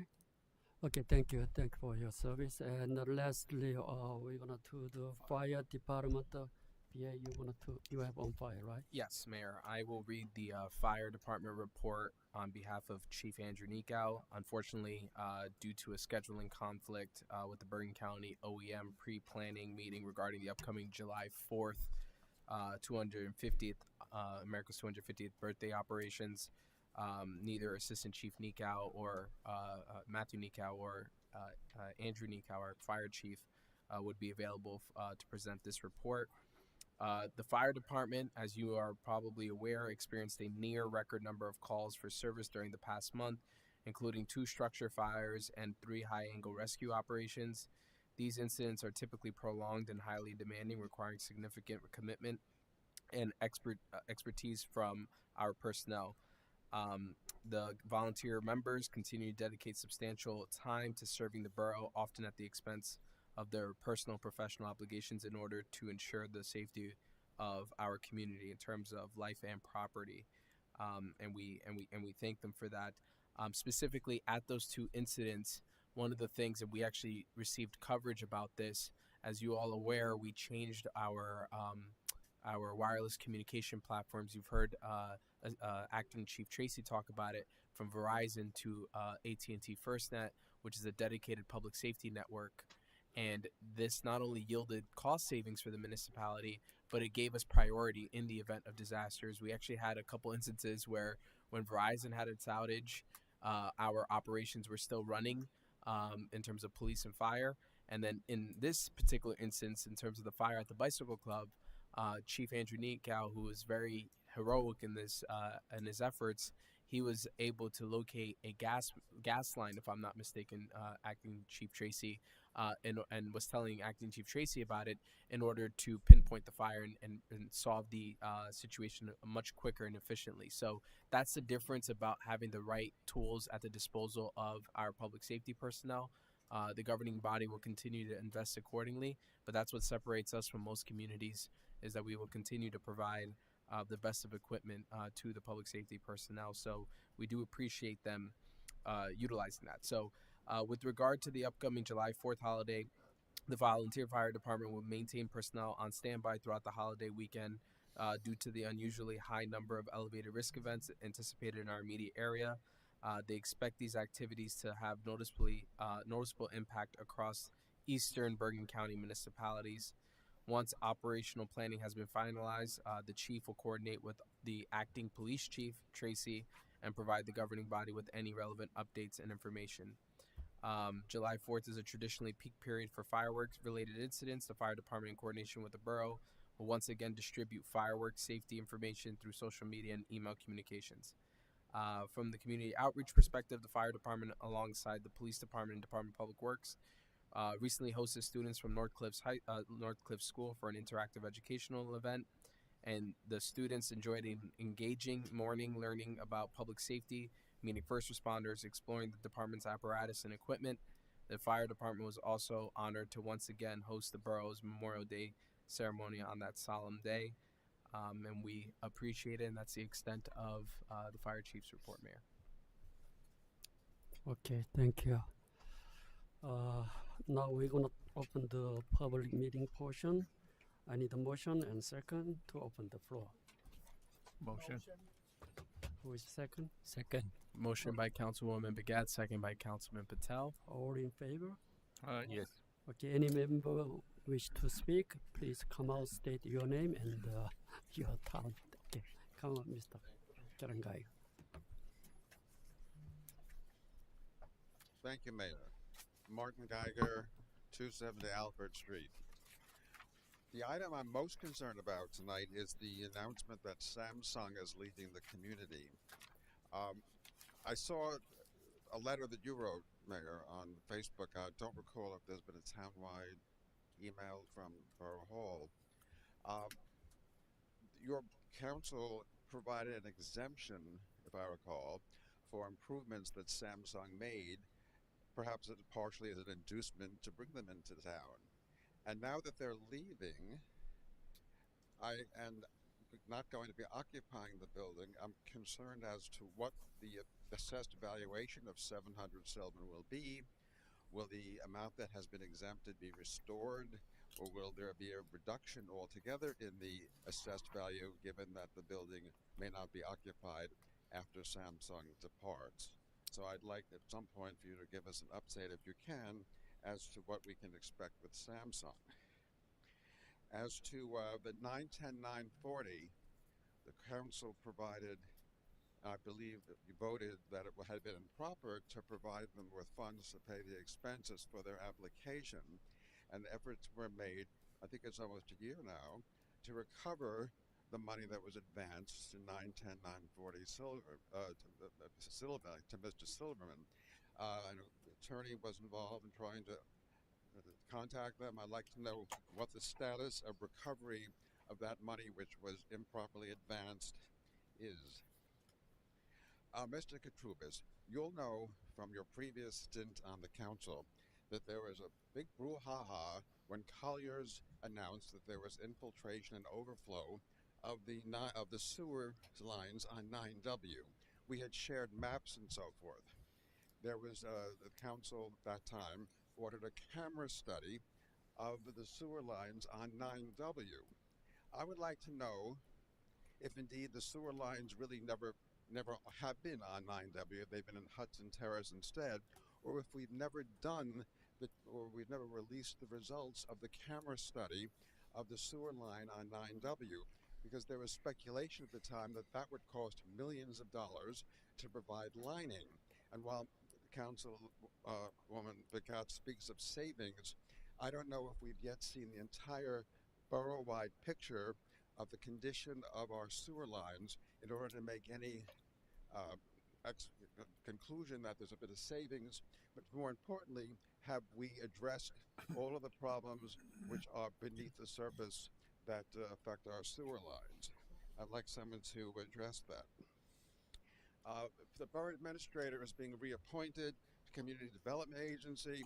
I'd like to know what your first year on community development has accomplished for the community, if anything. I recall years ago, Englewood Cliffs was more of an agency that voted, a community that voted in order to enable other communities to obtain things like what we're getting from community development. I'd also like to know the status of the grant that you applied for to obtain funding to repair the tennis courts at Whitty Field. And further, I'd like to know from the attorney on this resolution about going into private session, specifically what matters of litigation that you intend to discuss. Thank you. Okay, thank you. So many items. How we can start first? Fair. Okay, I wanted to answer Samsung first. Then you go to 19940, and maybe you wanted to talk about it. 800 Sylvan. You mentioned about the sewer backup, the camera. At the time, you know, the councilman. No. I had several different items. One was the status of the refund from 910-940 for money that had been improperly advanced to pay their expenses at the planning board application. Yeah, that is also what items are you planning to discuss after this, after in the private session after this meeting, that are on that are just generally referred to on the resolution. Okay, first of all, Samsung. Actually, when we brought them at that time, we offered about 5 years, tax abatement for them. Only portion of the betterment improvement portion only. That means, we are not giving any tax credit for their building. If they add on any, the betterment improvement, fortunately, they didn't do any, betterment. They just as is condition. So actually, we didn't give any tax credit for them. So right now, we don't have any obligation to refund or nothing. They didn't do that. We don't have any obligation. And then secondly, they made the decision. They are looking for the better, business environment. Everybody, that Texas is a no state income tax. Here almost 11%. That's home office. They made the decision locally here. They don't want to go over there. But South Korea, the headquarters push them. Why you stay here? You're gonna pay high tax in local tax in here. So that's why they cannot reject about the home office the order. So that's why they're gonna to move out the end of the year. Fortunately, I'm working with another couple Korean company. Maybe only one company cannot take over that whole building. So Samsung partially they're gonna stay here, and then I'm also, I already connected, one company, so they are gonna to share about the subdivided space. So I think that is not the imminent, threat. Maybe the vacant, building situation. I don't worry about it. Anyhow, we're gonna looking for another new tenant. Maybe a couple of companies they are interested about it. The result, I don't know, because they have to meet their condition. So that's we are working on it. But anyway, tax-wise, don't worry about it. No obligation. We don't need to give it back to them, and then we didn't do anything about it. Is that correct? Finance, the CFO, right? So on this matter, I had a discussion with the tax assessor, and I'm looking at the property. Again, Samsung is not the property owner. The property is owned by, someone else. The property has been assessed at $661 million since 2017. There has been no change in assessment from 17 to 2026. Currently, they pay about $720,000 in taxes. So as far as this year is concerned, I don't think we'll have any negative impact. If the property owner is unable to fill the property with another tenant, there's a possibility they might file a tax appeal in the future. For commercial properties, the tax appeal is tied to the income that they produce. So there may be a slight reduction, but I'm sure the property owner's interest would be to fill that property with another tenant sooner than later. So I don't think the borough is out to lose in any way in the future. But I know that their lease agreement is until 2034. Samsung gonna to no matter what, they will take care of this matter. So I'm not much worried about it. I cannot guarantee, but legally they are binding with the landlord. So hopefully not gonna happen. Correct. Okay, and then 19940, Mr. BA, would you? So, Mayor, okay. Mayor, thanks. Two Okay. matters. One was the closed session is to discuss litigation with Stone and Magnini, which is a claim for legal services they allege they rendered to the borough. With regard to the escrow issue, we are still mindful of that escrow issue. I understand that the applicant is engaged somehow with the hospital for The merger. some type of a merger. We've already alerted that there's no COs being issued until we can, deal with this escrow issue, and if necessary, I will request authorization from the mayor and council to institute litigation on this if we're required. But we're hoping that we're going to come to a resolution shortly, and if not, we'll discuss the issue of moving forward litigation. Okay. Okay. Mayor, I Okay. have two. Yeah, okay, go ahead. So, on the matters of CDBG, thank you for the question, Mr. Geiger, and nice to see you again as well. CDBG, you're absolutely correct. It's predominantly for low mod income communities. There is one area that Englewood Cliffs is able to apply for, and that's the senior center. We've received previous grant funding for it before in terms of exterior improvements, certain items of that sort. We did put in an application with our grant writer for it. We have not received word on award back, but that's predominantly the work that we've done utilizing CDBG funds is around our senior center. Even though nothing of Englewood Cliffs is low mod income in terms of area, in terms of public facilities that we might have, including roadways. As far as tennis courts, we did receive the award for LRIG, which is a DCA grant. I believe was it $100,000? $75,000 we received. The Bergen County Open Space Award, they still have not awarded yet. We applied for $250,000. We're waiting to hear back from them. They obviously have their own areas they go through with their subcommittee of the Bergen County Open Space Farmland Preservation Trust Fund. And then the Bergen County Commissioners vote on the award in their agenda. So right now, we submitted it. They received everything. There was some follow-up inquiries that they had, which myself, the grant writer, and the engineers, we took care of. And there was nothing further after that. We have not heard anything. I don't think they even quite met about these kinds of things. I think they usually announce award closer to the end of summer and early fall, if I'm not mistaken. 2 months, right? So it's a little bit time away to kind of layer the grants like we were planning and discussing. So I hope that answers your question, and that's it for me, Mayor. 9W sewer camera study. Mark, you have. There was a camera study. I believe it's from Vortex. I think they're talking about, and I recall from even the previous administrator there was a study done to camera out sewers, and I believe including 9W. It was in that flash drive. Okay. From what I was told. Right. But I don't know if you want to talk a little bit about that. I know the engineers haven't seen the data yet themselves. Yeah, I don't know if you guys have seen it yet. No, probably not. You might need to provide it to us. I can definitely forward it to you. Yeah, I believe Vortex was here and they did do their video study. Did various streets in town, which led to the Hudson Terrace work that we just completed. 9W. The only concern is 9W. Yeah. It's got to be in the Vortex file. We'll have to. It hasn't been yet. Hasn't been yet. Never done it. Mm-hmm. That's what started it. The- The corporation was under 9W in front of the Michaels project.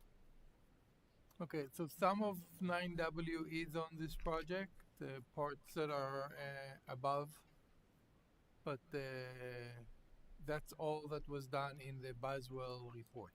So we're addressing and Going with the Boswell report. correct. 9W was not included. It's specifically exempted from the bond. They did not do it. It says it in the report.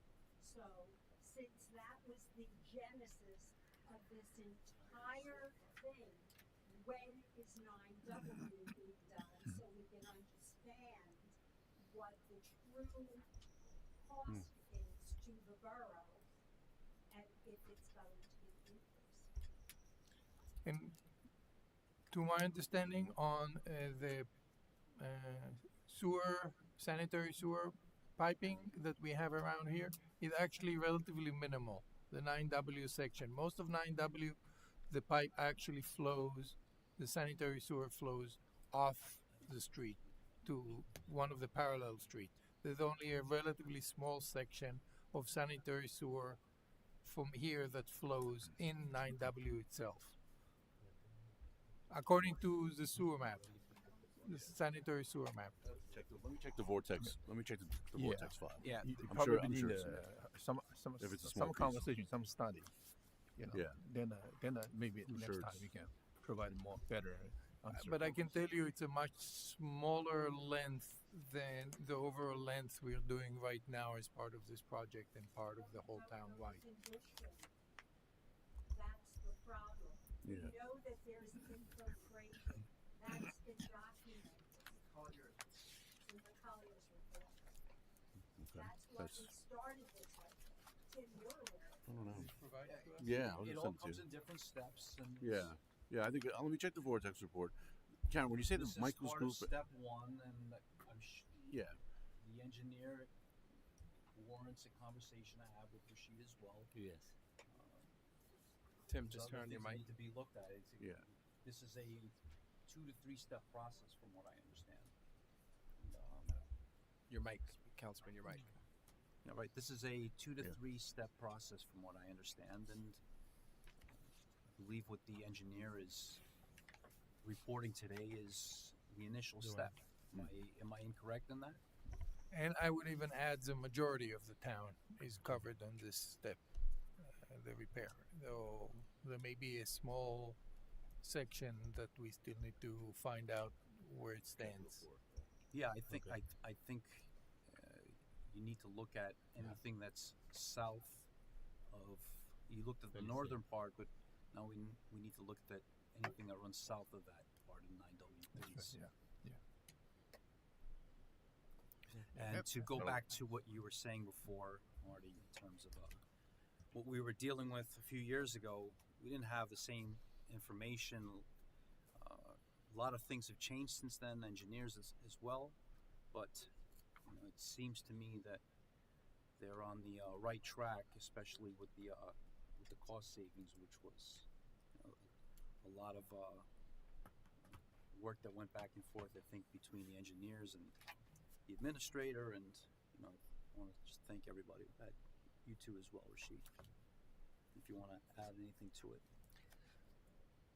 I mean, like for now, we are taking care of the building department, DPW, and engineers. Engineers are local, and they are taking care of the way David said, major part of the problems. For sure, we are going to we are going phase by phase. After we fix this, or we might include this, since now it has come to our attention. We might include in this as well. We'll discuss again with the building department, DPW, engineers, and we'll look for the old files. We definitely will look into it. Yeah, okay, Ms. Karen Geiger, please come out. First of all, I'd like to thank you, Mr. Mayor, for the work you've done on 700 Sylvan. We know we wouldn't have had Samsung here were it not for you and your very creative way of incentivizing them, even though they didn't use it. My concern, however, is what's going to happen in 2027 and 2028 if you're not successful in filling up the building. My understanding of the current lease between the real estate investment trust that owns the property is that it's a triple net zero lease, which means that it's used as a tax loss by the company that is there. So I think it will take, I'm happy that you're on top of this, but I really would like to have a better sense of how the loss of Samsung will affect, because $720,000 is a lot of tax revenue. And I want to be a little more comfortable with the budget as a resident as we move forward with that loss, or a portion of that as the building isn't filled, because as you know, commercial property is not taxed the same way as residential property. So occupancy does affect the taxes that we get. On 800 Sylvan, I'd like to know if it's been reassessed yet. October is coming, and I'd like to know what the new assessment is. The 90 townhomes have been leased and therefore are throwing off revenue, and that should be part of a larger assessed valuation than we have in the past. CNBC, the tennis courts. I'm glad we're moving along with leases, but we don't own the property or have a long-term lease, so we can't improve it or bond for the cost of an improvement until we have that. 1000 Sylvan Avenue, purchased for $13 million from LG many years ago. Now they're seeking $23 million, and amidst that I hear rumors that the borough is thinking of acquiring it. So I'd like more information about that, especially since that property is part of our affordable housing obligation, and any change to that will affect all of our numbers. As far as the FIFA party in the park, I'd like to know why we picked a Friday afternoon from 2 to 5. Children are still in school at 2 o'clock. People are not home from work by 5 o'clock. It's very nice that we're having a nice activity, but couldn't we have picked a match that might have been perhaps later in the season so that more residents could attend this? I'd like to know what the figures are on attendance when the event is held, and also how much it's costing us for this event. As far as the bill list, I was somewhat distressed because I'm unaware of the policy that exists. But I noticed we spent, for example, $245 for a retirement cake, $600 and something for food for that retirement party, all during the day, during working hours. Who's determining how much it's appropriate to spend for a cake? You can go to Costco and get one for less than $30. You're getting a sheet cake. This was breakfast. Also $800 for business cards. That's a lot of business cards since we don't have that many new people. The other item that I'm concerned about is a letter that I received, and I rarely get letters from residents before I write something an eye on the cliffs. So I'm going to share it with you because it affects what happened, I believe, on Saturday. And I was very surprised to get it. Starts out, Dear Karen, I came across a Korean barbecue event at Whitty Field over the weekend, but it was exclusive to Korean residents. What caught my attention was that all the equipment being used was owned by the borough, since we saw the DPW staff there on overtime. It would be interesting to investigate this further. And then the person makes suggestions. Last year, taxpayers almost funded council people at a hospital gala, which was an inappropriate expenditure of borough funds. I want to know why we all weren't invited, since the services were in the park and the DPW was present. Something worth inquiring about. So I am sharing it with you, and I would like to know what this event was, and if in fact this resident is correct. Were DPW employees on overtime dealing with a private event on borough property? And if they were, you know that that is improper under state law. So I'd like to know what this is in terms of this particular request. Thank you. Okay, a couple things I'm gonna ask you directly regarding about the Korean heritage community event that is organized here, the Korean American Community Foundation. They are newly, organized, and then they wanted to get together about sharing about the Korean food and gonna to share, some of town information. That's why voluntarily they did it. They got the permission, all the, they bought the insurance of the followed about the recreation department direction, and they did all thing themselves. But maybe I don't know about it. DPW that the member also a lot of chairs everything Korean themselves move out and move in. So that's I don't know minimize about it that one, and voluntarily they didn't help about it. Yeah, absolutely over there. But the fee wise, I don't know about it. And then even though all the ground that they use about the fee, maybe I don't know how much is annually they paid to the town. So this one is voluntarily, and then the resident they pay tax money, and then they all the followed of the rules regulation here for whole. So that's I don't know what is the problem. Anyhow, they follow the guideline, and then here the protocol of the town, how even the resident can use about it. This one is not involving the public.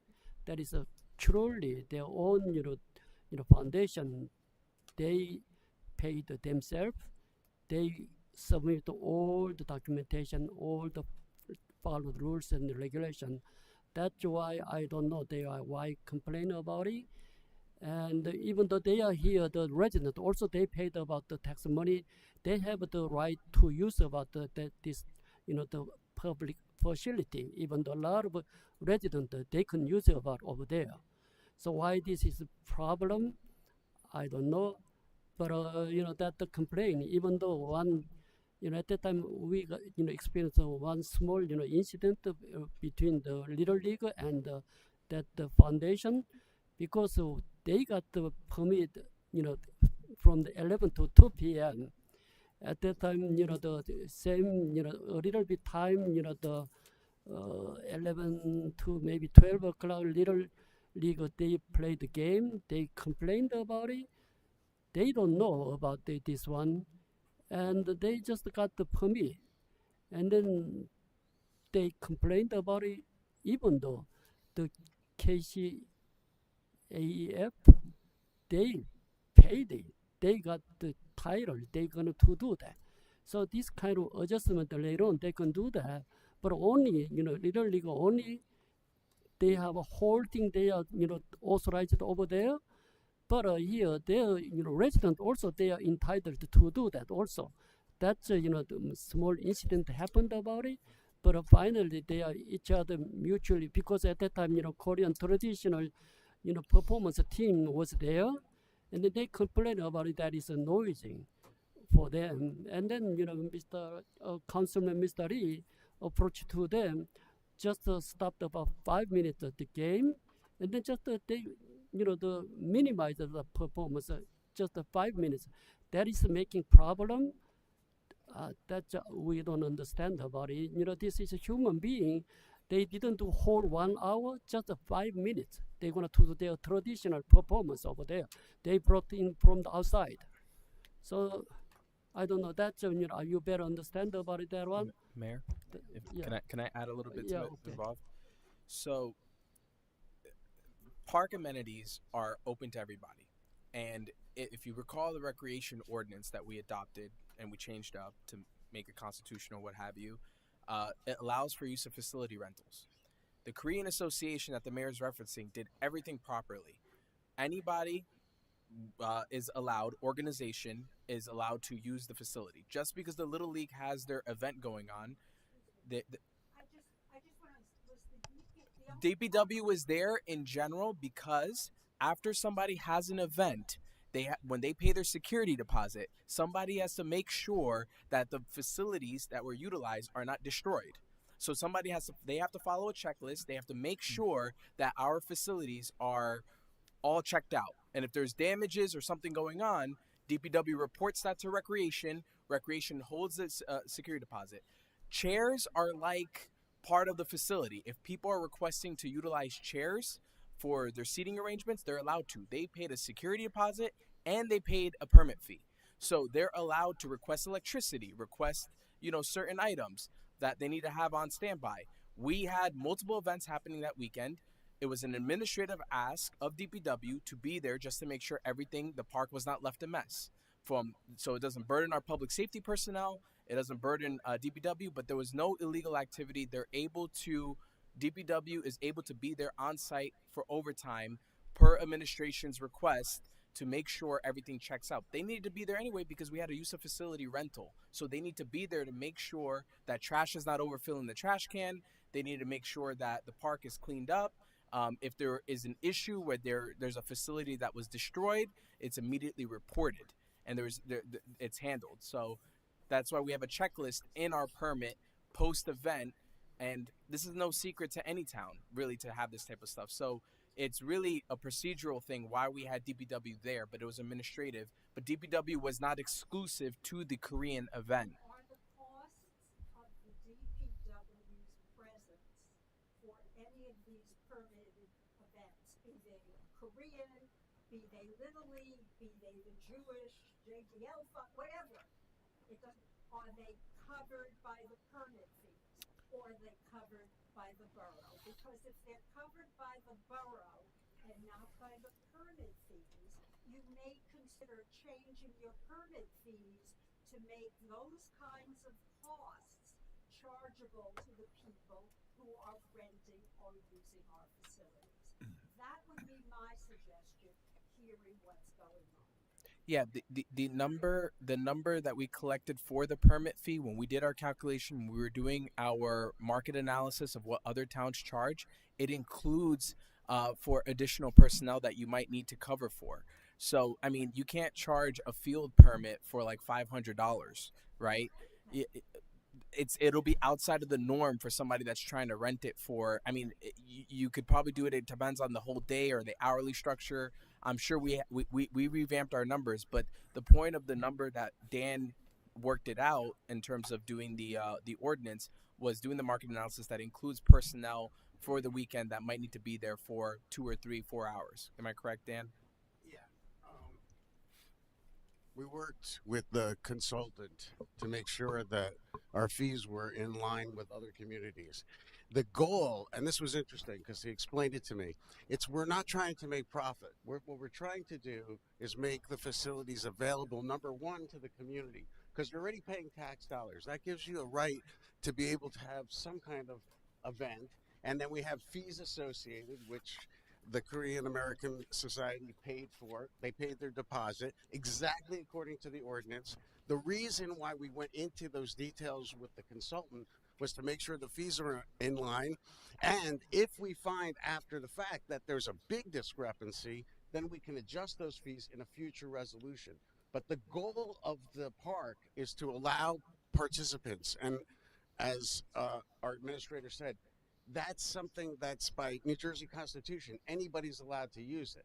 So all we're doing, that letter is a gross misunderstanding of what happened at the event. It's easy to walk into the room. I'm sure the chief could tell you. You walk into the room, you see certain things, and you make a bunch of conclusions. Oh my God, they're using chairs, but you could use those chairs too. We purchased those chairs for that purpose. Well, I'm saying, but it's a gross misunderstanding of what the event was, what the procedures are, and what the law is. We have a resolution with the exact rules and regulations. Okay, thank you, everybody. Okay, let's move on. Thank you. Okay. I believe there was a few other items that, I don't know. Bob? I didn't hear one from me. But I answered we're still in the public hearing. Yeah, we're still. Yeah, okay, yeah, we have. Okay, any more public? Yeah, let's check Zoom. Anybody else? Yeah, check the Zoom. Nope, nobody else on. Well, if anybody that's on Zoom right now that wishes to be heard, we have 2 participants. It looks like here present. If you wish to be heard, please unmute yourself or raise hand to try to get our attention somehow, and we'll unmute you and spotlight you to provide your public comment. Nobody? Nobody. Okay, then we're gonna close the public session. Motion. Before we close, I just want to say, since we had this discussion regarding what was going on in the park, I think it would only be fair to know, if there was an email read, it would only be fair to know who sent the email, if appropriate. So at least we know who we're addressing. This way, well, just wondering. Okay, I'd like to she know. will address it. She will respond. Okay. I did, Mayor, before you vote on closing, I did want to say another note on Samsung. Shuaib already talked about it. Unless an appeal is filed, we don't have a crystal ball. If an appeal is filed, it'll go through the appeal process, but the assessment remains unchanged, which by virtue the taxes remain unchanged in terms of the revenue. But another piece of note, on top of what the mayor's work is doing, believe it or not, the NJEDA, we're talking to the upper echelons of the New Jersey Economic Development Authority and Choose New Jersey. There will be a time and place where we'll be able to facilitate a discussion. The 700 Sylvan Avenue is a premier corporate destination campus where there's a lot of folks that are interested, according to NJEDA. They're right now trying to get their ducks in a row. They finally understood when Samsung's plan of action is, when they're completely trying to vacate the building. And they're going to sit down with us to work with Choose New Jersey and NJDAs to present options to the property owner to see if anybody else would like to come on board. That's something that did not happen when Samsung come, because that was all the mayor in his relationship. But now that people see the potential of a Samsung coming in here and utilizing that corporate campus, more people will be interested on top of his network. So I just want to throw that out there. And Mayor, thanks for facilitating that, because the NJEDA and the Choose New Jersey folks did tout the ability of how you basically talked about the campus of 700 Sylvan Avenue. So they were more than happy, the chief of staff and those folks over there, more than happy to work with us to find a corporate tenant working alongside the property owner. Obviously, it's their decision, and the borough is just merely a facilitator. That's all. Thank you. Okay. No one seeing, and we're gonna close. Yeah, the there's session. nobody. I need a motion and I a made a motion. Second. Second, all in favor? Yes. Okay, now approval minutes. I need a motion and a second to approve May 13th regular and close executive session meeting minutes. Motion. Roll call, please. We need a motion. By Councilman Patel, seconded by. Second by Councilwoman Begats. Okay, roll call, please. On roll call, Councilwoman Begets. Yes. Councilman Liang. Yes. Councilman Patel. Yes. Councilman Kapsiskis, absent. Councilman Lee. Yes. Councilman Katrubis. Yes. Motion carries. Okay, thank you. I need a motion and a second to approve resolution 2026. That's 154 payment of vouchers. Make a motion. Second. Motion by Councilman Liang, second by Councilman Patel. Any discussion?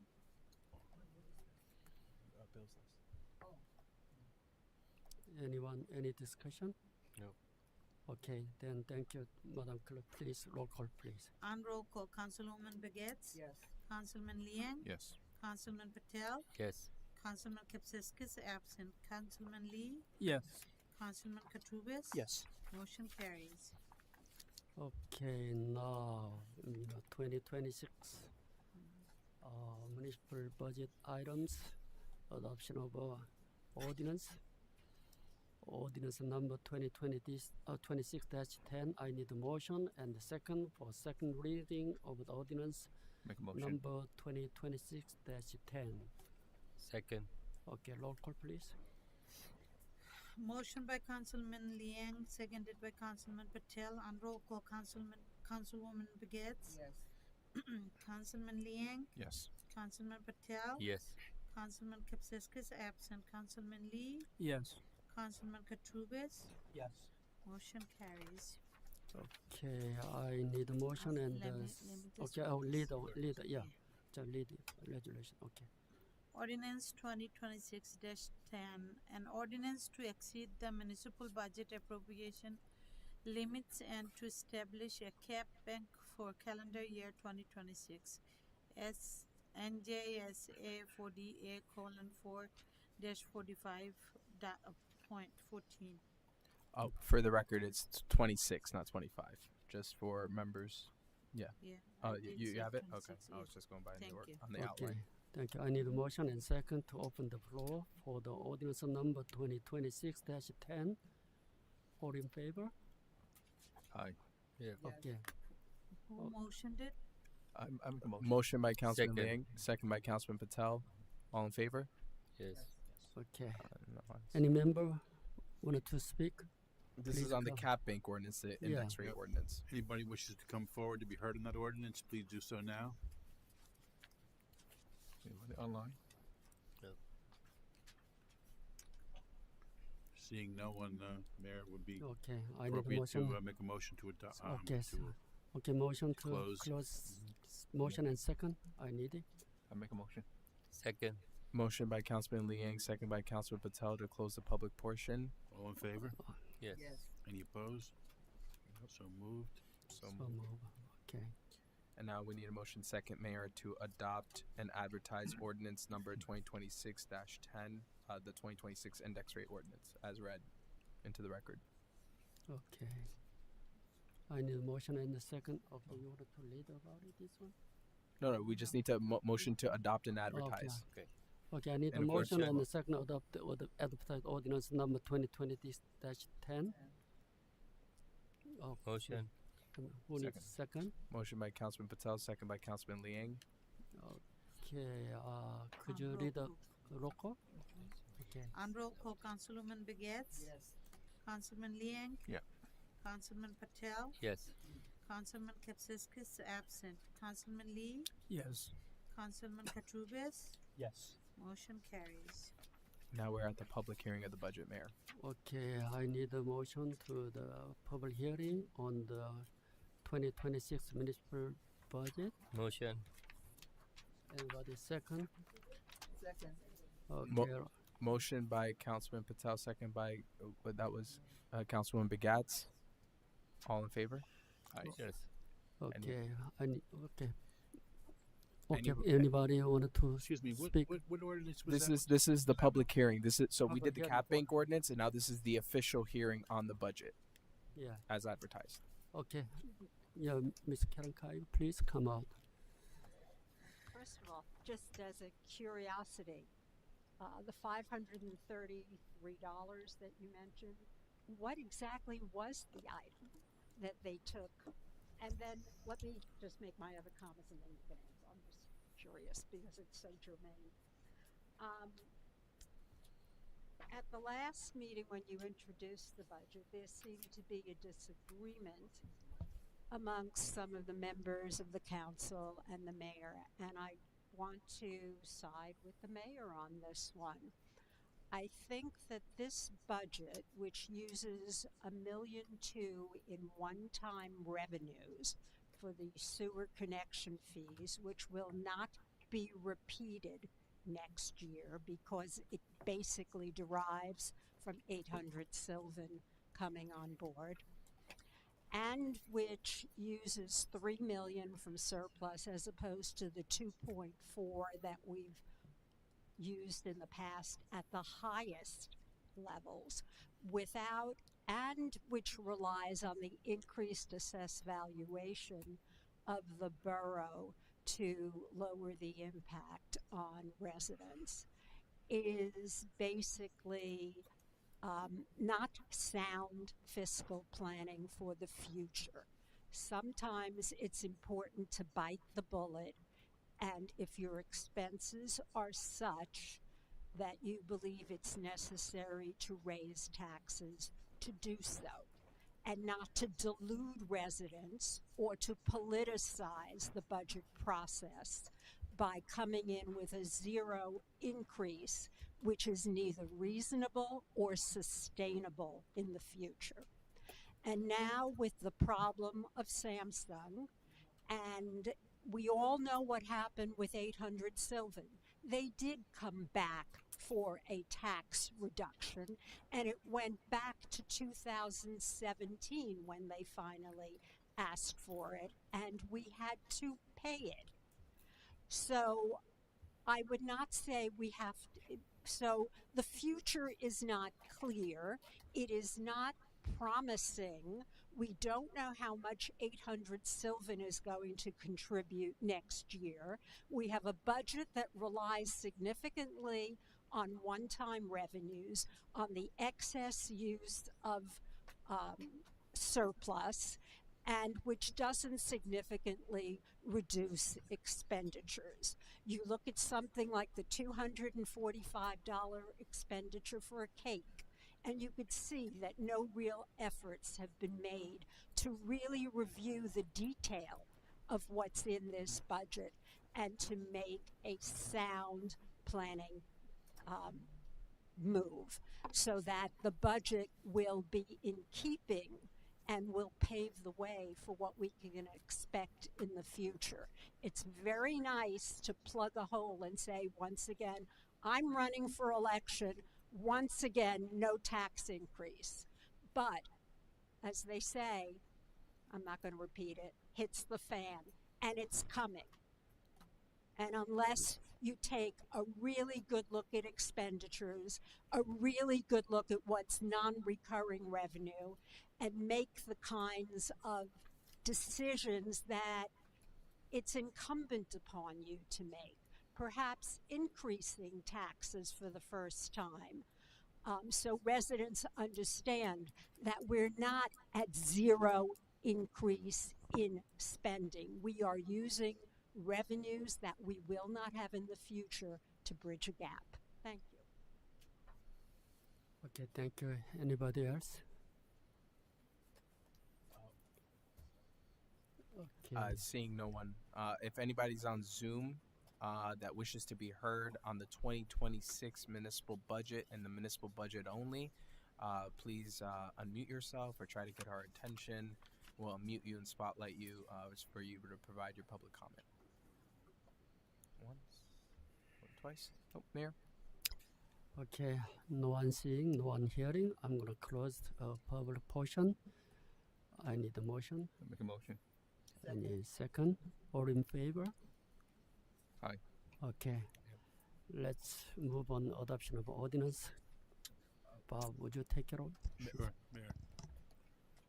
So we are now on, so we just get to it here. Adoption of ordinance. Ordinance 11. Yes, ordinance number 2026-11. We need a motion for the second reading of ordinance 2026-11, fire prevention. We need a motion and a second for second read. Motion. Second. Motion by Councilwoman Begats and second by Councilman Patel. Councilman Patel. Okay, so roll call. On roll call, Councilwoman Begets. Yes. Councilman Liang. Yes. Councilman Patel. Yes. Councilman Kipsiskis absent. Councilman Lee. Yes. Councilman Katrubis. Yes. Motion carries. The clerk will now read the ordinance 2026-11 by title. After this. When? After, yeah. Okay. Okay, continue. Ordinance number 2026-11, an ordinance to amend Chapter 17 of the Borough Code entitled Fire Prevention. Yeah, I believe what we should do is we should open up for public hearing since we've advertised it, and then we can discuss what action we'll take on it. That's true. Yeah. So we need a motion to open the public hearing on ordinance 2026-11, please. Motion and a second. Motion. Motion by Councilman Patel. Second. Second by Councilman Liang and Begats. Okay. All in favor? Yes. Aye. Any opposed? No. So moved. Okay. Anybody wishes to be heard on ordinance number 2026-11, please come forward now. Seeing none, nobody on Zoom. Nobody on Zoom. So we could have a motion to close the public hearing. Okay. On ordinance 2026-11. Motion by Councilman Patel. Second. Second by Councilman Begats. Anybody, all in favor? Yes. Any opposed? No. So moved. So Motion on this On this ordinance, as discussed previously, a motion would be in order to lay the ordinance on the table and take no action on it at this time. Go ahead, Councilwoman. Yeah, a motion to table it. Is there a second? Second. Motion by Councilman Councilwoman Begat, second by Councilman Patel. On roll call. On roll call, Councilwoman Begets? Yes. Councilman Liang? This is for table, right? Yes. Tabling the Yes. ordinance. Yes. Yes. Councilman Patel? Yes. Councilman Kapsiskis absent. Councilman Lee? Yes. Councilman Katrubis? Yes. Motion carries. We're now on resolutions. Just for the record, for a reminder to everybody, we will rework this ordinance. We received the comments from the Division of Fire Safety and the Department of Community Affairs. We will present this ordinance to the Agenda Committee with the updates after the borough attorney continues to review it, hopefully for the next council meeting, subject to approval of the mayor and council. Thank you. We're on resolutions. We have the consent agenda for resolution number 2026-155 through 170. 170. Bob, just for the record, resolution 158, in parentheses, I know in the public agenda packet, it has accounts payable for the software, financial management software. That is a clerical error on the title only. It's supposed to read revenue and tax. Okay, on that basis, may we have a motion? We need Motion of what? motion and Motion on the second entire Motion approval, on the- on approving the consent agenda consent resolutions. Motion. Motion. Quick question. Yep. The things you just mentioned, the title, do you need to change? No, it's just a clerical thing just to mention it. The actual resolution is reflected on it. It's just the title on the agenda itself had accounts payable. So just correcting it for the record prior to your vote. But the actual resolution itself, the content remains the same. We need a motion and second to approve the consent agenda for resolutions 2026-155 all the way to 2026-170. Yeah, all and just an FYI, the part of the consent agenda has liquor licenses in it from resolutions 163 to 170. We have folks on this governing body that likes to recuse on certain items. Yes. So now would be the time when you do your vote to indicate to the numbers of which you wish to recuse from in terms of the liquor license approvals. Okay, so look at that very carefully before you make your vote.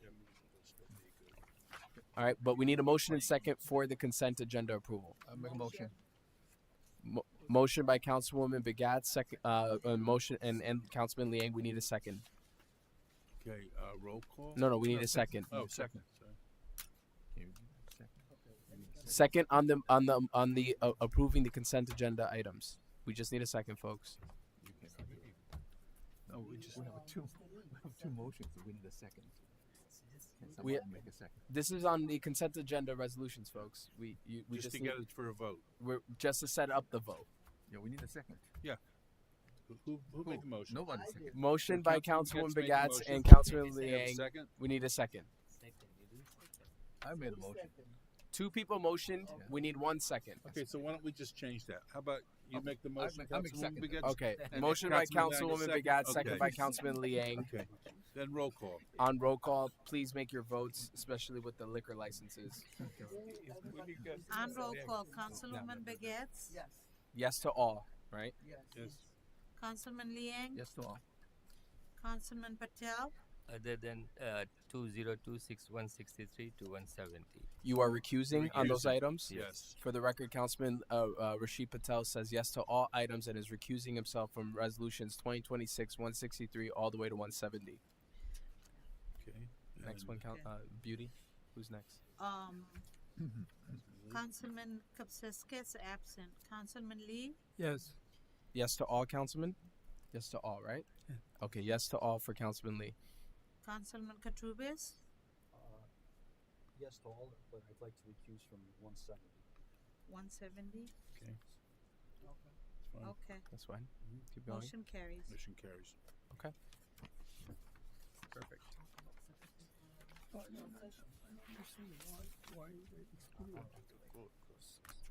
All right. Now, at this time, I believe there is an item for executive session. We need a motion and second for resolution number 2026-171, a resolution authorizing the entry into executive and closed session. Motion. Second. Any opposed? A motion by Councilman Patel, second by Councilman Liang. All in favor? Yes. Aye. All right. So All right. moved. Just for the record, there'll be no public discussion. We won't be coming out for Any action. Any action on Yep. this matter. So. All right.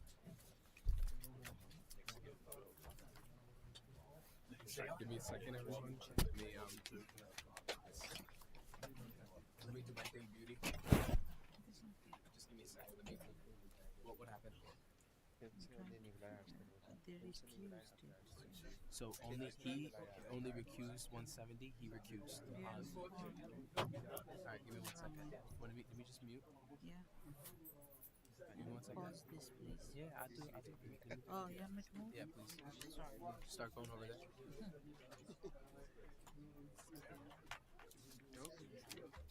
I guess there's only a few hundred feet of pipe lined up. Yes, only one. Thank you so much.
second.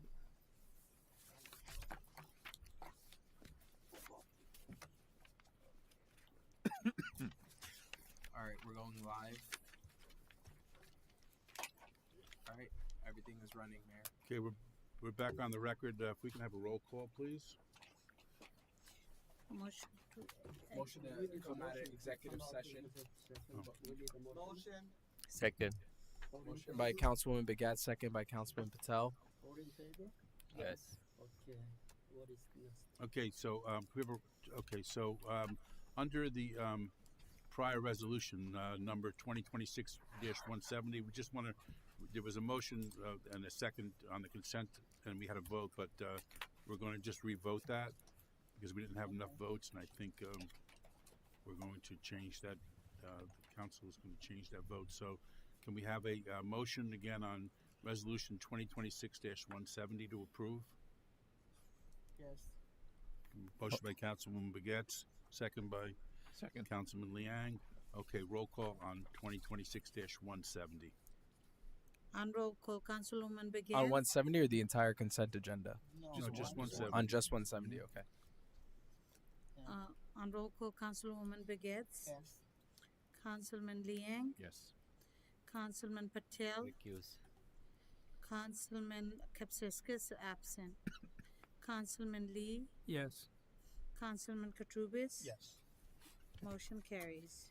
Okay, and then motion. New business, right? Old Yeah. new business, yeah. Old and new business. Any old or new business? Mayor, your mic. Yeah, thank you. Any old on the new business? No? Okay. Let's move on. Motion I to need a adjourn. motion and second to adjourn this meeting. Motion. Second. Motion All by in Councilman favor? Liang, second by Councilman Patel. All in favor? Yes. Okay. Any thank any you. nays? Any abstentions? No. Okay, Mayor. Okay. You can hit the gavel. Meeting adjourned at 9:14 p.m. Okay. Thank you, everyone.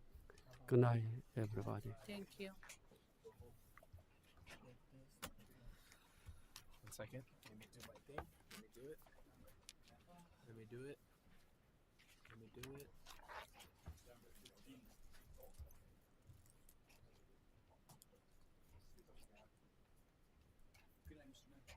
Wait, guys. Oh, we just stop recording right here? Yes.